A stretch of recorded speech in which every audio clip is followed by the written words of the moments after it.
అసలు శంకరాచార్యుల వారి సౌందర్యలహరిలో నేను దాని ఫలితాన్ని చెప్పలేను అని విడిచిపెట్టిన శ్లోకం తాంబూలమే. రణీజిత్వా దైత్యానపహృత శరస్త్రై కవచిభిః నివృత్తై చండాంశ స్త్రిపురహర నిర్మాల్య విముఖైః విశాఖేంద్రోపేంద్రో శశి విశిద కర్పూర శకలాః విలీయంతే మాతస్తవ తవ వదన తాంబూల కబళాః. ఆ తాంబూల కబళం తిన్నందుకు శ్రీ మహావిష్ణువు, కుమారస్వామి, ఇంద్రుడు ఎంత శక్తి పొందారో నేను చెప్పలేను వదిలేశారు శ్లోకంలో. అమ్మవారి తాంబూలపు పిడచ అంత గొప్పది. సరస్వతీ కటాక్షమున్న లక్ష్మీ కటాక్షము మీకు శోభస్కరం అవుతుంది. కాబట్టి కుడి చేతి పక్కన సరస్వతీదేవి ఉంటుంది, ఎడం చేతి పక్కన లక్ష్మీదేవి ఉంటుంది. వీళ్ళిద్దరూ ఎప్పుడు కామాక్షికి చామరం వేస్తూ ఉంటారు. ఈ చామరం వేసేటప్పుడు మీరు కామాక్షి అమ్మవారి పాదముల మీదకి వంగి నమస్కారం చేశారనుకోండి, నమస్కారం చేసినప్పుడు మీరు ఆవిడ యొక్క కుడి పాదం వేపుకి మీరు వంగితే సరస్వతీదేవి వేస్తున్నటువంటి వింజామర గాలి తగులుతుంది, సరస్వతీ కటాక్షం వస్తుంది. మీరు ఎడం పాదం వేపుకి కొంచెం ఎక్కువ వంగితే లక్ష్మీ కటాక్షం వస్తుంది. మీరు రెండు పాదముల మధ్యలోకి వంగితే సరస్వతీ లక్ష్మీ కటాక్షములు రెండు వస్తాయి. ఈ సరస్వతీ కటాక్షము, లక్ష్మీ కటాక్షము కదలగలిగినటువంటి మూల కటాక్షం ఉన్నటువంటి రూపము కామాక్షి రూపం. ఆవిడ ఇచ్ఛాశక్తి కలిగినది. ఆవిడ ఎలా అనుకుంటుందో అలా మారుతుంది ఆవిడ. కామాక్షి కామాక్షి అండి. కామాక్షి గురించి మీరు ఇంకొకలా అనుకోవడానికి వీల్లేదు. ఇప్పటికీ కామాక్షి అమ్మవారు కంచిలో తిరుగుతూనే ఉంటుంది. ఎంత మందిని అనుగ్రహించిందో. పరమాచార్య స్వామి వారి శరీరంతో ఉన్న రోజుల్లో కామాక్షి అంటే పలికిందంతే అమ్మవారు. ఆయనకేమి ఎంతమందికి పలికిందో తల్లి. అప్పటికీ ఇప్పటికీ ఎప్పటికీ ఆవిడకి అన్ని అందుతూనే ఉంటాయి. ఆవిడ ఎప్పుడూ అనుగ్రహిస్తూనే ఉంటుంది. హరి ఓం. శివో మహేశ్వర శంభు పినాకీ శశిశేఖర. వామదేవో, ఈశ్వరుణ్ణి వామదేవుడు అని పిలుస్తున్నారు. వామదేవ అని నామం ఉండడానికి ఒక ప్రధానమైనటువంటి కారణాన్ని చెప్తారు పెద్దలు. ఏమా కారణము అంటే, అమరకోశం వామదేవ అన్న నామాన్ని వ్యాఖ్యానం చేసింది. ఆ వ్యాఖ్యానంలో అంటారు, వామ పార్శ్వే ధృతాదేవి యస్య సహా వామదేవ. ఎడమ చేతి పక్కన దేవి అనగా అమ్మవారిని కూర్చోపెట్టుకుని ఉన్నటువంటి వాడెవరో ఆయన వామదేవుడు. కాబట్టి ఎడమ పక్కన అమ్మవారితో కలిసి కూర్చుని ఉంటాడు. ఈ సందర్భంలో మీరు ఒక విషయాన్ని గమనించాలి. శివాలయంలో శివస్వరూపం అరూపరూపిగా ఉంటుంది. అరూపరూపి అని ఎందుకంటారంటే, శివలింగానికి రూపం ఉందా అని అడిగారనుకోండి, రూపం లేదు అందామంటే అక్కడ ఏదో ఒకటి ఉంది కదూ. ఉంది అందామంటే కరచరణాదులు లేవు కదూ, కాళ్ళు చేతులు ఏం లేవు. కాళ్ళు చేతులు లేవు కాబట్టి లేదందామా, కాళ్ళు చేతులు లేకపోయినా ఏదో అక్కడ ఉంది కాబట్టి ఉంది అందామా? కాబట్టి అన్నారు ఉంది లేదు, అరూపరూపి, రూపం లేకుండా రూపంతో ఉంది. కాబట్టి శివలింగమునకు అరూపరూపి అని పేరు. అందుకే లింగోపాసన మిగిలిన ఉపాసనల కన్నా ఒక మెట్టు పైన ఉంటుంది. శివలింగమును ఉపాసన చేసేటటువంటి వారి ముందు మిగిలిన ఉపాసకులు నిలబడలేరు. ఉపాసనలో వారిది అత్యుత్తమ స్థాయి. శివలింగాన్ని ఎవరు ఉపాసన చేస్తారో వాళ్ళది చాలా పై స్థాయిలో ఉంటారు వాళ్ళు. ఈ మాట నేనేదో స్వయంగా చెప్పానని మీరు అనుకోక్కర్లేదు. మహాభారతంలో ఒకానొక సందర్భంలో ఏమైందంటే, అశ్వత్థామ కృష్ణార్జునుల్ని నిర్జించలేకపోయాడు. బ్రహ్మాస్త్ర ప్రయోగం చేసి కూడా కట్టలేకపోయాడు. కట్టలేకపోతే ఆయన చాలా ఖేదపడ్డాడు. నేను కృష్ణార్జునుల్ని ఏమీ చేయలేకపోతున్నానని బాధతో వెళ్ళిపోతున్నాడు. వెళ్ళిపోతుంటే వేదవ్యాస మహర్షి యొక్క దర్శనమైంది. దర్శనమైతే ఈయన వెళ్ళి ఆయన కాళ్ళ మీద పడ్డాడు. పడితే ఏం అలా విచారంగా ఉన్నావని అడిగాడు. నేను కృష్ణార్జునుల్ని ఏమీ చెయ్యలేకపోతున్నాను, నాకు అది బాధగా ఉంది అన్నాడు. అంటే వ్యాస మహర్షి అన్నారు, నీవు ప్రతిరోజు కూడా మట్టితో శివుని యొక్క మూర్తిని తయారు చేస్తావు. పృథివీమూర్తిని తయారు చేసి పరమశివుని యొక్క మూర్తిని దాన్ని అర్చన చేస్తావు. కరచరణాదులతో కూడిన శివుణ్ణి అర్చన చేస్తావు. కృష్ణార్జునులు లింగమర్చతియ ప్రభోహో, వాళ్ళు శివలింగమును అర్చన చేస్తారు. శివలింగమును ఆరాధన చేసేటటువంటి వాడి యొక్క ఉపాసన ముందు నీవు కరచరణాదులతో కూడినటువంటి శివుని యొక్క మూర్తిని ఉపాసన చేసే నీ యొక్క స్థాయి నిలబడదు. వాళ్ళ ఉపాసన పై స్థాయిలో ఉంటుంది.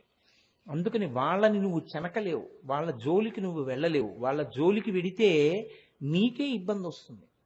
కాబట్టి ఉపాసన యందు నీవు కేవలం శివమూర్తిని ఆరాధన చేసిన వాడవు, వాళ్ళు లింగారాధన చేసిన వాళ్ళు. కాబట్టి ఉపాసన యందు లింగారాధన కాస్త పై స్థాయిలో ఉండేటటువంటి ఆరాధన. అందుకే లింగం అన్న మాటని వ్యాఖ్యానం చేస్తాయి పురాణాలు. లింగం అంటే లిం అంటే అన్నీ లయమైపోవడం, గా అంటే బయటికి రావడం. ఎందులోంచి వచ్చి ఎందులోకి వెళ్ళిపోతాయో దానికి లింగం అని పేరు. ఈ సమస్త ప్రపంచము దేంట్లోంచి బయటికి వస్తోందో మళ్ళీ దేంట్లోకి వెళ్ళిపోతోందో, వచ్చి వెళ్ళిపోవడానికి మధ్యలో కొంతసేపు ఉంటుంది, అంతే కదండి. ఎవరైనా ఒకరు పుట్టారు, మళ్ళీ వెళ్ళిపోయారు, మధ్యలో కొంతకాలం ఉన్నారా? ఈ మొక్క పుట్టింది, కొంతకాలానికి వెళ్ళిపోయింది, మధ్యలో కొంతకాలం ఉందా? కాబట్టి ఉండడం కూడా దేని యందు ఉంది? లింగమునందే ఉంది. కాబట్టి ఉండి వచ్చి వెళ్ళిపోయేటటువంటిది దేనిలోకి జరుగుతోందో, దేని వలన జరుగుతోందో, దేని యందు జరుగుతోందో దానికి లింగం అని పేరు. కాబట్టి దాన్ని శివలింగమును ఆరాధన చేయడం చాలా పై స్థాయి. అందుకే పెద్దలు ఎప్పుడూ ఒక మాట చెప్తుంటారు, శివలింగారాధన అందరూ చేయడం సాధ్యం కాదు. కాబట్టి శివలింగమును ఆరాధన చేసేటటువంటి ప్రయత్నం తగిన గురువు దొరికి, తగిన ఉపాసనా బలం ఉండి, తగిన ఉపదేశం ఉంటే తప్ప చెయ్యవద్దు అని చెప్తారు. చెయ్యలేరు అని. కరచరణాదులతో కూడినటువంటి మూర్తిని ఉపాసన చేయవచ్చు, శివలింగమును అందరూ చెయ్యలేరు అని చెప్తారు. దానికి తగిన గురువు, ఉపాసన, ఉపదేశం అలాంటి ఉంటేనే శివలింగాన్ని ఆరాధన చేస్తారు. శివాలయంలోకి వెళ్ళడానికి మాత్రం ఏం అభ్యంతరం ఉండదు. అది ప్రతిష్ఠ అయిపోయిన శివలింగం కాబట్టి దాంట్లోకి వెళ్ళడానికి, పూజ చేసుకోవడానికి, అభిషేకం చేయడానికి ఏమీ అభ్యంతరం ఏమి ఉండదు లోకంలో. కనుక ఇప్పుడు మీరు ఒక శివాలయంలోకి వెళ్ళి చూస్తే శివుడు ప్రకటంగా కనపడ్డేమో, కానీ అసుర సంధ్య వేళ దాటిపోతే శివాలయాల్లో కూడా ఒక నియమం ఉంటుంది. కవచము అంటారంటే శివుని యొక్క మూర్తిని శివలింగానికి తొడిగేస్తారు. సాధారణంగా అలా శివలింగానికి తొడిగేస్తే ఇంకా నంది శృంగములలోంచి దర్శనం చేయరు. శివలింగమున్నంతసేపే నంది శృంగములలోంచి దర్శనం. కవచం పెట్టేస్తే అంటే శివమూర్తిని తొడిగేస్తే ఓ వెండి మూర్తో, ఇత్తడి మూర్తో, బంగారు మూర్తో ఉంటుంది, దాన్ని తొడుగుతారు. తొడిగితే ఇంకా నంది శృంగములలోంచి చేయరు, మామూలుగా చేస్తారు. అది ప్రదోష వేళ దాటాక తొడుగుతుంటారు సాధారణంగా. అంతకన్నా ఇంకోలా తొడగకూడదని నేను అంటలేదు, కానీ సాధారణంగా అలా చేస్తూ ఉంటారు. ఇప్పుడు శివలింగమునందు శివుడు ప్రకటనముగా మీకేం కనపడడం. ఎందుకని అంటే లింగస్వరూపిగా ఉంటాడు ఆయన.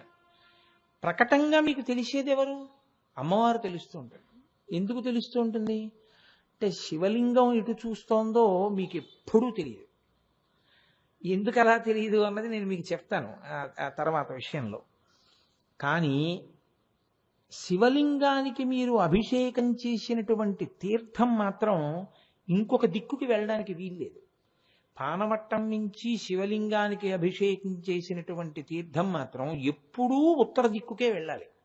అందుకే శివాలయంలోకి మీరు వెళ్ళారనుకోండి, పానవట్టం వెళ్ళినటువంటి వైపుది ఉత్తర దిక్కు అని గ్రహించవచ్చు. ఇంకా మళ్ళీ మీరు ఎవరిని ఏం అడగక్కర్లేదు, ఏమంటే ఉత్తరం ఏంటండి, తూర్పు ఏంటండి అని అక్కర్లేదు. అది ఉత్తరం అంటే మిగిలిన మూడు మీరు పట్టేసుకోవచ్చు. కాబట్టి ఇప్పుడు శివలింగము తెలుస్తుంది. శివలింగానికి ఉత్తరం వైపుకి పానవట్టం నుంచి అభిషేక తీర్థం వెళ్ళిపోతుంది. ఎప్పుడూ శివలింగానికి ఎడం పక్కన అమ్మవారు ఉంటుంది. మీరు ఏ శివాలయంలోనైనా చూడండి, ఒక్క కంచి క్షేత్రం వినా, ఒక్క కాంచీ క్షేత్రంలో మాత్రం అమ్మవారు ఉండదు ఎక్కడ, కామాక్షే అన్ని. కాబట్టి శివలింగం పక్కన అమ్మవారు ప్రకటంగా ఉంటుంది, అమ్మవారి మూర్తి పూర్తిగా ఉంటుంది. ఒక్క శివలింగంలో శివుడు మాత్రం ప్రకటంగా ఉండడు, లింగస్వరూపిగా ఉంటాడు. అక్కడ ఎడం పక్కన అమ్మవారు ఉంటుంది, శివాలయంలో ప్రకటంగానే ఉంటుంది.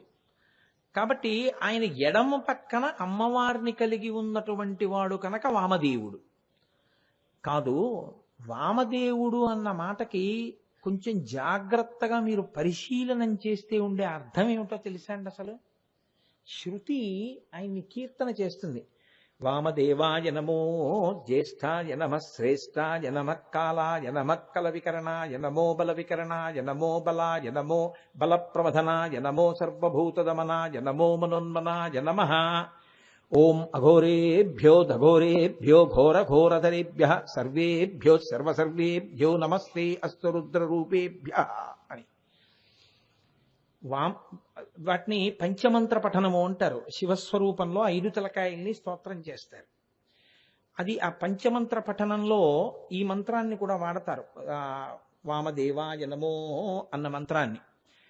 ఆ వామదేవుడు ఎక్కడుంటాడు అసలు శివలింగంలో? మీరు ఎప్పుడైనా శివాలయం లోపలికి వెడితే శివలింగం ఎటు చూస్తోంది అన్నది సాధారణంగా ఎలా పట్టుకుంటారో తెలుసా అండి? నంది శివుణ్ణి ఎటువైపు నుంచి చూస్తోంది. మీరు లోపలికి వెళ్ళామనుకోండి, ఇలాగా మేము తరచుగా వెంకటనగర్లో ఉన్న శివాలయంలో దర్శనం చేసుకుంటూ ఉంటాం. ఇలా లోపలికి వెడుతున్నప్పుడు నందీశ్వరుడు శివలింగాన్ని చూస్తున్నాడు అంటే శివుడు నందీశ్వరుణ్ణి చూస్తున్నాడు. ఇప్పుడు శివుడు ఎటు చూస్తున్నాడు? వెంకటనగర్ శివాలయంలో అయితే పశ్చిమాన్ని చూస్తూ ఉంటాడు. పశ్చిమాన్ని చూసినటువంటి ముఖం ఏదో దాన్ని సద్యోజాత ముఖము అంటారు. శివాలయం లోపలికి వెడితే కేవలం ఇలా నమస్కారం చేసి వెళ్ళిపోకూడదు. మీరు ఏ దిక్కులో లోపలికి వెళ్ళారో నంది ఎటు నుంచి చూస్తున్నాడో ఆయన ఎటు చూశాడో మీరు చూసుకోవాలి. చూసుకుని ఆ ముఖం పేరు చెప్పి నమస్కారం చేయాలి. ఓం సద్యోజాత ముఖాయ నమః అనాలి. అంటే ఎప్పుడు పశ్చిమాభిముఖమైనటువంటి శివాలయం అయితే, శివాలయంలో అన్నిటిలోకి చాలా గొప్ప శివాలయం ఏది అంటే పశ్చిమాభిముఖంగా ఉన్న శివాలయమే. చాలా గొప్ప శివాలయం అది, మళ్ళీ అన్ని ముఖాల కన్నా. కాబట్టి ఓం సద్యోజాత ముఖాయ నమః అంటారు. అని శివాలయంలో ప్రదక్షిణం మిగిలిన దేవాలయాల్లో ప్రదక్షిణంలా ఉండదు. శివాలయ ప్రదక్షిణ విధి శివాగమం నిర్ణయిస్తుంది. అక్కడ బ్రహ్మచారికి ఒకటి, గృహస్థుకొకటి, సన్యాసికి ఒకటి, అందరూ ఒకలా చేయరు. ఎందుచేత అంటే శివాగమం ఏం చెప్తుందంటే మీరు లోపలికి వెళ్ళగానే ధ్వజానికి నమస్కారం చేయాలి. ఎందుకంటే ధ్వజాన్ని దాటిన తర్వాత నంది ఉంటాడు. కాబట్టి ముందు ధ్వజానికి నమస్కారం చేసి అక్కడ నుంచి మీరు ఎడం చేతి పక్కకి వెళ్ళాలి. మీరు ఎడం చేతి పక్కకి వెడితే, మీకు ఒక ఉదాహరణకి, నాకు అది అలవాటు ఎక్కువ, వెంకటనగర్లో ఉన్న శివాలయం తరచు నేను అక్కడికి వెళ్తాను కాబట్టి నా మనసు దాని యందు తేలిగ్గా నిలబడుతుంది. కాబట్టి నేను మానసికంగా అందులోకి వెడుతున్నట్టు ఊహించి చెప్పేయడం నాకు తేలిక, అందుకని దాన్ని ఊహమిచ్చి చెప్తాను నేను. మీరు గమనించండి, పశ్చిమాభిముఖంలో వెళ్ళారు, ఓం సద్యోజాత ముఖాయ నమః అన్నారు. ఎడం పక్కకి తిరిగారు, తిరిగి ప్రదక్షిణంగా ముందుకెళ్ళారు. ఇప్పుడు మీ కుడి చేతి వైపుకి గోడ ఉంటుంది కదా, మీ కుడి చేతి వైపు గోడని చూసి, కానీ మీరు ఒకటి గుర్తుపెట్టుకోండి, మీ కుడి చేతి వైపుకి ఉన్న ముఖానికి నమస్కారం మీరు ఇలా నిలబడే చెయ్యాలి. ఎందుకో తెలుసా అండి?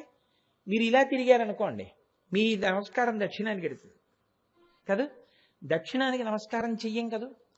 అందుకని అక్కడ పితృదేవతలు యమధర్మరాజు గారు ఉంటారు, ఒక దీపావళి అమావాస్య నాడేది కాబట్టి, ఇటు లేతే సంధ్యావందనంలో దిగ్దేవతా నమస్కారంలో. కాబట్టి ఇలాగే నిలబడి తూర్పు దిక్కుకి చూస్తూ ఓం వామదేవ ముఖాయ నమః అని ఇలా చూడాలంతే. మీరు పట్టుకుంటున్నారో లేదో నాకు అర్థం కావట్లేదు. నేను ఇంతకన్నా మరి చెప్పగలిగిన శక్తి నాకు లేదు. శివుడు ఎటు వచ్చాడు ఇప్పుడు మీకు? శివలింగంకి ఏ పార్శ్వంలోకి మీరు వెళ్ళారు? మీరు కొంచెం జాగ్రత్తగా గమనించండి. మీకు కుడి పక్కకి ఉంది శివాలయం గోడ, ఎందుకంటే పశ్చిమాభిముఖ శివాలయంలోకి అది వెళ్ళారు, ప్రదక్షిణంగా ఇలా వెళ్ళారు.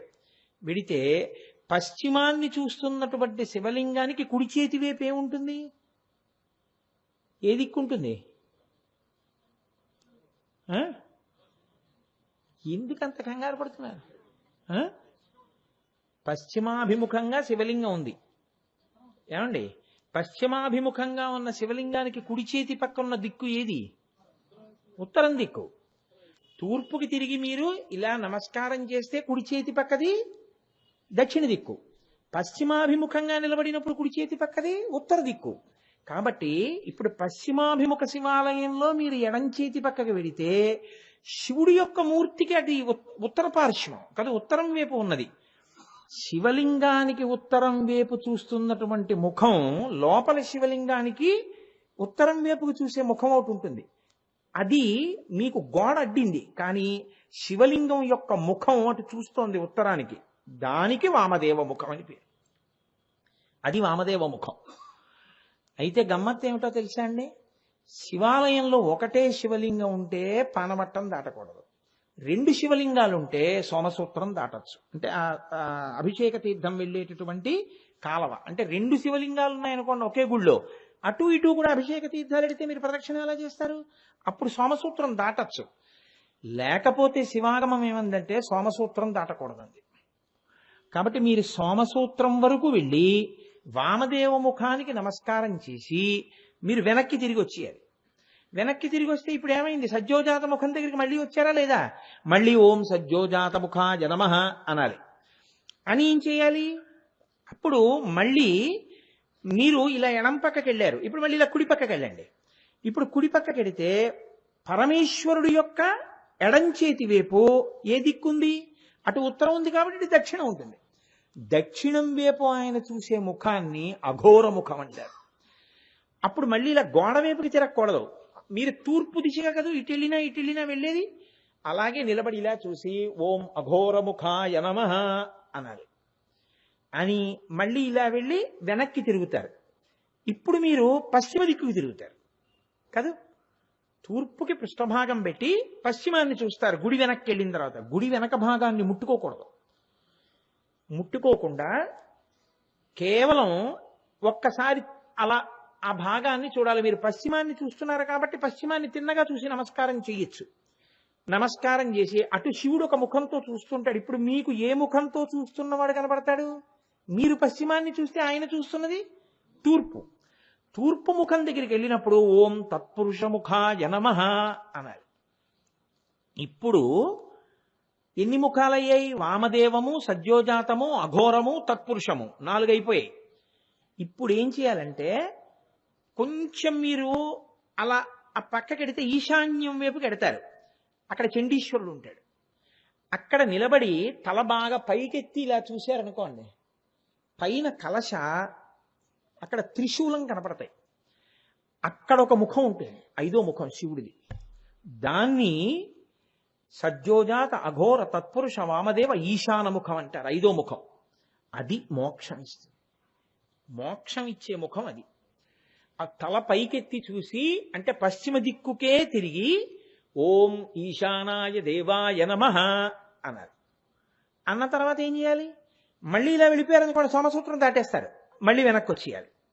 మళ్ళీ వెనక్కి వస్తే ఇప్పుడు మళ్ళీ మీ కుడి చేతి పక్కకి తిరిగేటప్పటికి మళ్ళీ మీ కుడి చేతి పక్కకి ఎవరు వస్తారో? అఘోరముఖం వస్తుంది.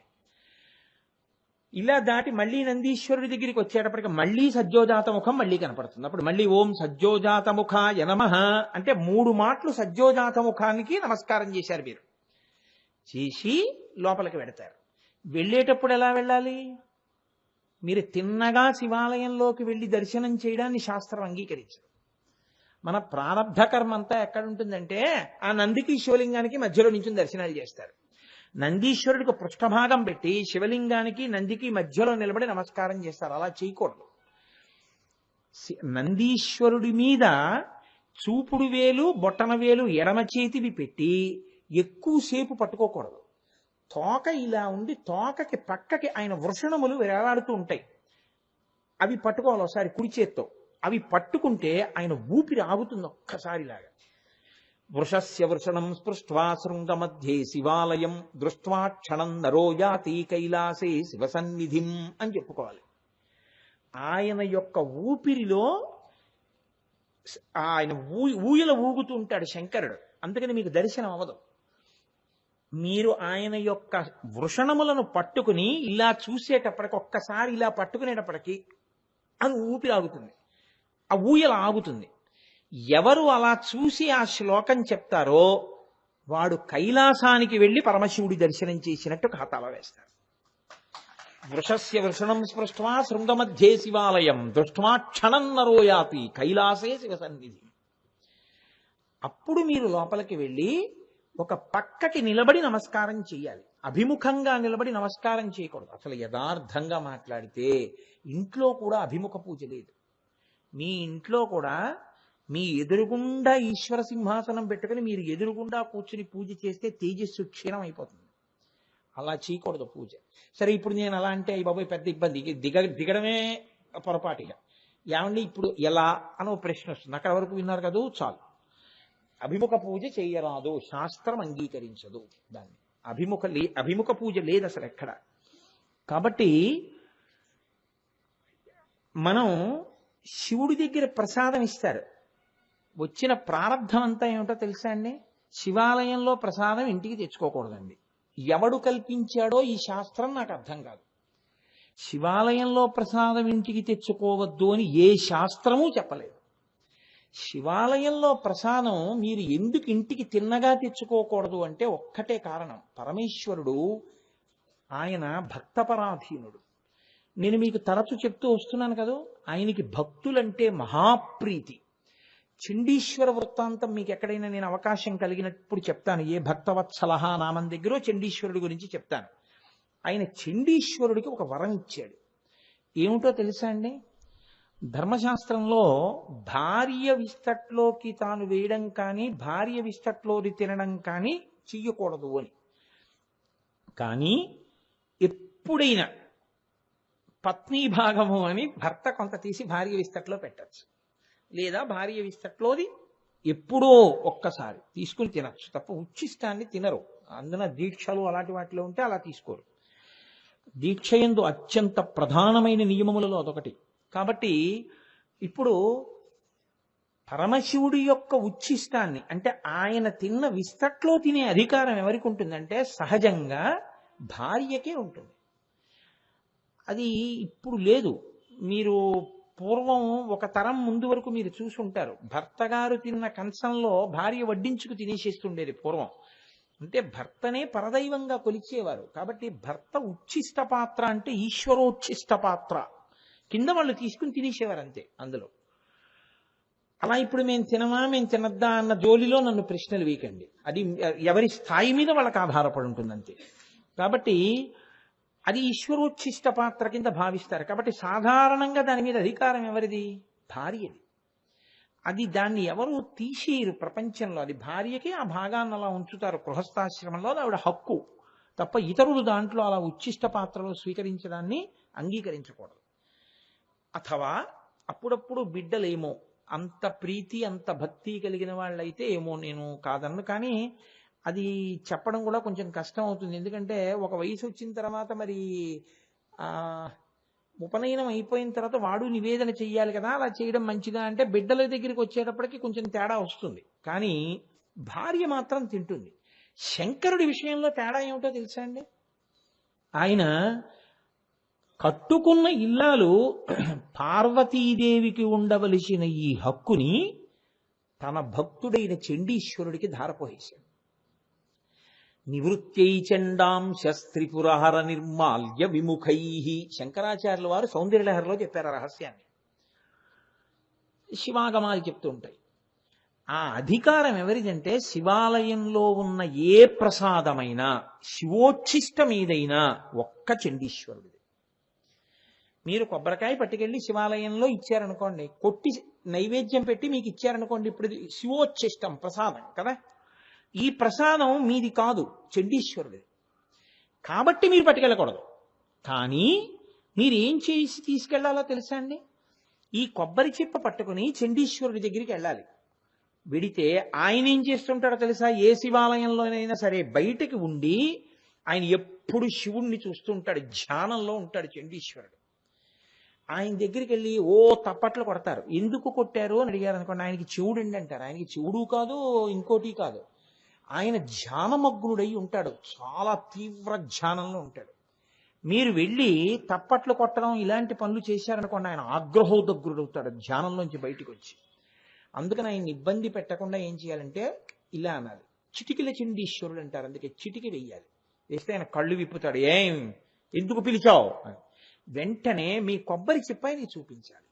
స్వామి, నేను కూడా ఈశ్వరానుగ్రహం కోసం వచ్చానండి, ఇది మీకు చెందుతుంది, కానీ మీరు అనుగ్రహిస్తే నేను ఈ ప్రసాదాన్ని తీసుకెడతాను, శివప్రసాదాన్ని నన్ను అనుగ్రహించండి అని అడగాలి. చండీశ్వరుడికి చూపించిన దాన్ని తీసుకెళ్ళమంటాడే. ఆయనే ఇక్కడే వదిలే అండం. ఇప్పుడు మీరు చక్కగా కళ్ళకద్దుకుని దాన్ని ఇంటికి పట్టుకెళ్ళి మీరు ఆ ప్రసాదం తీసుకోవాలి. అలా తీసుకెళ్ళి తినాలి తప్ప శివోచ్ఛిష్టాన్ని శివప్రసాదాన్ని మీరు విడిచిపెట్టి వెళ్ళిపోతే శివానుగ్రహాన్ని విడిచిపెట్టేసుకున్నట్టు. ఇంకొక మాట చెప్పాలంటే శివుణ్ణి తిరస్కరించినటువంటి పాపం ఖాతాలో పడుతుంది. ప్రసాదం అంటే అనుగ్రహం అండి. సత్యనారాయణ స్వామి వారి వ్రతకథలో ప్రసాదం తీసుకోకపోతే పడవ మిగిలిపోయిందంటే ఈశ్వరుడు శాడిస్టే కాదు. నాకు ఈశ్వరానుగ్రహం అక్కర్లేదు అని వదిలేశారనుకోండి, పడవ మునిగిపోయింది. ప్రసాదం తింది, ఈశ్వరానుగ్రహం కలిగింది, మళ్ళీ పడవ పైకి వచ్చింది. ఈశ్వరానుగ్రహం కలిగిన తర్వాత ఎంతసేపు అండి? చచ్చిపోయే పరీక్షిత్తు బతికాడు. ఆయన అనుగ్రహం కలిగితే ఏదైనా జరుగుతుంది. కాబట్టి ప్రసాద తిరస్కారము చేయరాదు. కానీ శివాలయంలో మాత్రం మీరు ప్రసాదాన్ని తీసుకునేటటువంటి విధి విధానములో మార్పు ఉంటుంది. అది మీరు తెలుసుకుని ఉండాలి. ఇప్పుడు నేను చెప్పిన ప్రదక్షిణం ఎవరికి? ఒక శివలింగమే ఉన్న శివాలయంలో గృహస్థు వెడితే అలా ప్రదక్షిణం చేయాలి. బ్రహ్మచారి వెడితే పూర్ణ ప్రదక్షిణం చేయాలి. నేను మా అబ్బాయి కలిసి వెళ్ళామనుకోండి శివాలయంలోకి, నేను సవ్యాపసవ్యము అంటాను. అంటే ఎడం పక్కకెళ్ళి మళ్ళీ వెనక్కి వచ్చేసి తిరుగుతాను, సోమసూత్రం దాటను. నా కొడుకు సోమసూత్రం దాటి అలా తిరిగి వచ్చేస్తాడు. ఎందుకని? వాడు ఇంకా బ్రహ్మచారి, వాడికి పెళ్ళవలేదు. అందుకని వాడు పూర్ణ ప్రదక్షిణం చేస్తాడు, నేను చెయ్యను. యతి వెళ్ళారనుకోండి శివాలయంలోకి, సన్యాసి వెళ్ళారనుకోండి, అపసవ్య సవ్య ప్రదక్షిణం చేయాలి. అంటే గృహస్థుల ఎడం పక్కకి వెళ్ళకూడదు, కుడి పక్క నుంచి వెళ్ళి సోమసూత్రం దాకా తిరిగి వచ్చి మళ్ళీ సోమసూత్రం దాకా వెళ్ళి మళ్ళీ వెనక్కి వచ్చి గుళ్ళోకి వెళ్ళాలి. కాబట్టి ఒక్క శివాలయ సందర్శన విధి అని శివాగమంలో అదొక పెద్ద విశేషం.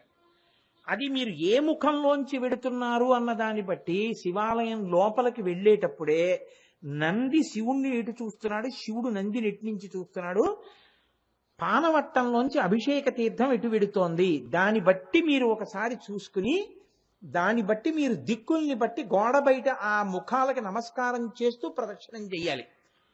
అలా కానీ శివాలయంలో ప్రదక్షిణం చేస్తే ఏమవుతుందో తెలుసా అండి? నేను సొంతంగా చెప్తున్నాను అనుకుంటున్నారేమో, ఇవన్నీ నా సొంతం ఏం కాదు మహాప్రభో. స్కాంద పురాణాంతర్గతమైనటువంటి విషయాల్ని, శివాగమంలో ఉన్న విషయాల్ని నేను అనుసంధానం చేస్తున్నాను. అంటే పాపనాశనం.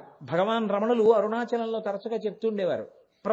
అంటే పాపము నశిస్తుంది మీరు ఈశ్వరుడు చుట్టూ తిరగడం మొదలు పెట్టగానే. దాని వలన కోరిక మీకు తీరుతుంది, మీ పాపం పోయింది కాబట్టి.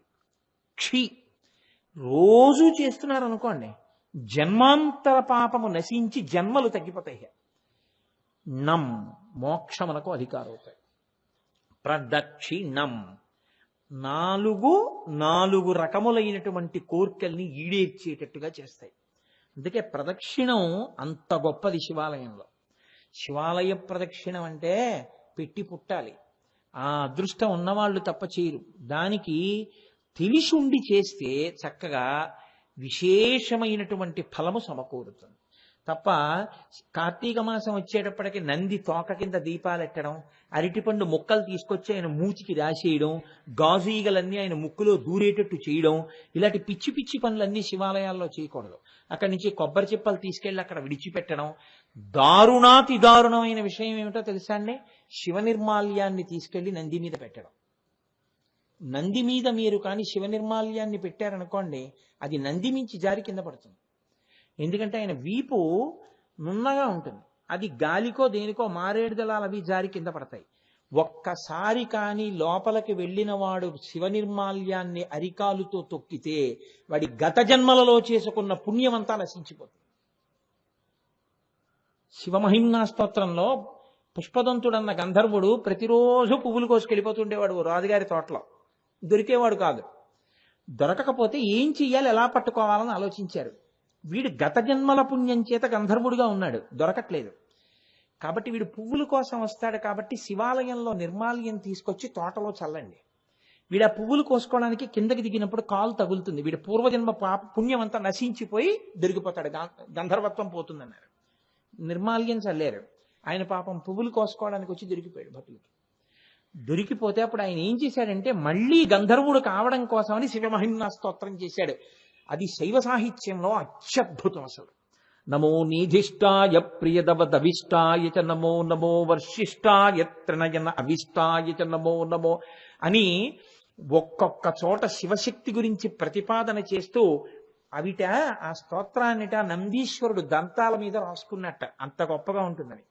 కైలాసం విడితే నందీశ్వరుడు అంటే ఆయన పళ్ళ మీద కనపడతాయిట శివమహిమ్నా స్తోత్రంలో శ్లోకాలు.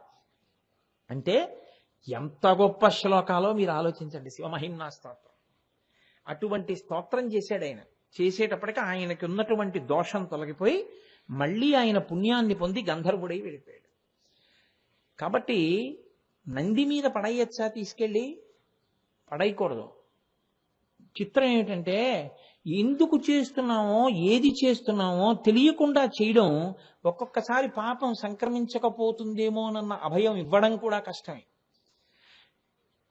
ఓ కార్తీక సోమవారం శివాలయంలోకో విష్ణువాలయంలోకో వెళ్ళడం మంచిదే, కానీ ఆలయంలో ఎలా ప్రవర్తించాలో తెలిసి ఉండాలి. తెలియకపోతే ఏమవుతుంది, ప్రతి వాళ్ళు తీసుకెళ్లి నంది మీద అదే పనిగా పెట్టారనుకోండి, వెళ్లే వాళ్ళందరూ తొక్కుతూ పెడతారు లోపలికి. అది చూసినందుకు పావువంతు ఫలితం పడుతుంది చూసిన వాడికి. శాస్త్రం తెలిసిన వాడు చూశారనుకోండి, వాడికి ఒక పావువంతు ఫలితం. కాబట్టి వెళ్ళడానికి భయం వేసే రోజులు వస్తాయి. ఎక్కడ పెట్టాలి మీరు తీసుకెళ్ళి? చండీశ్వరుడి దగ్గర విడిచిపెట్టాలి. ఎందుకంటే చండీశ్వరుడి గుడికి మెట్లు ఉంటాయి. మెట్లు ఎక్కి చూస్తాం, ఆయన చిన్న గుహ లాంటి దాంట్లో కూర్చుని ఉంటాడు. ఆ లోపలికి ఎవరు వెళ్ళరు, ఇంకా తొక్కరు. మర్నాడు ఉదయం ఆ నిర్మాల్యాన్ని తీసేస్తారు. కాబట్టి శివ నిర్మాల్యం చండీశ్వరుడి దగ్గరికే వెళ్ళాలి. అది ఏం చేస్తున్నారంటే ఇవాళ నందీశ్వరుడి మీద పెట్టించేస్తున్నారు. నేను అథవా విమర్శించానని కాదు, గుళ్ళల్లో కూడా అలా చెప్తున్నారు, నంది మీద పెట్టేయండి అంటున్నారు.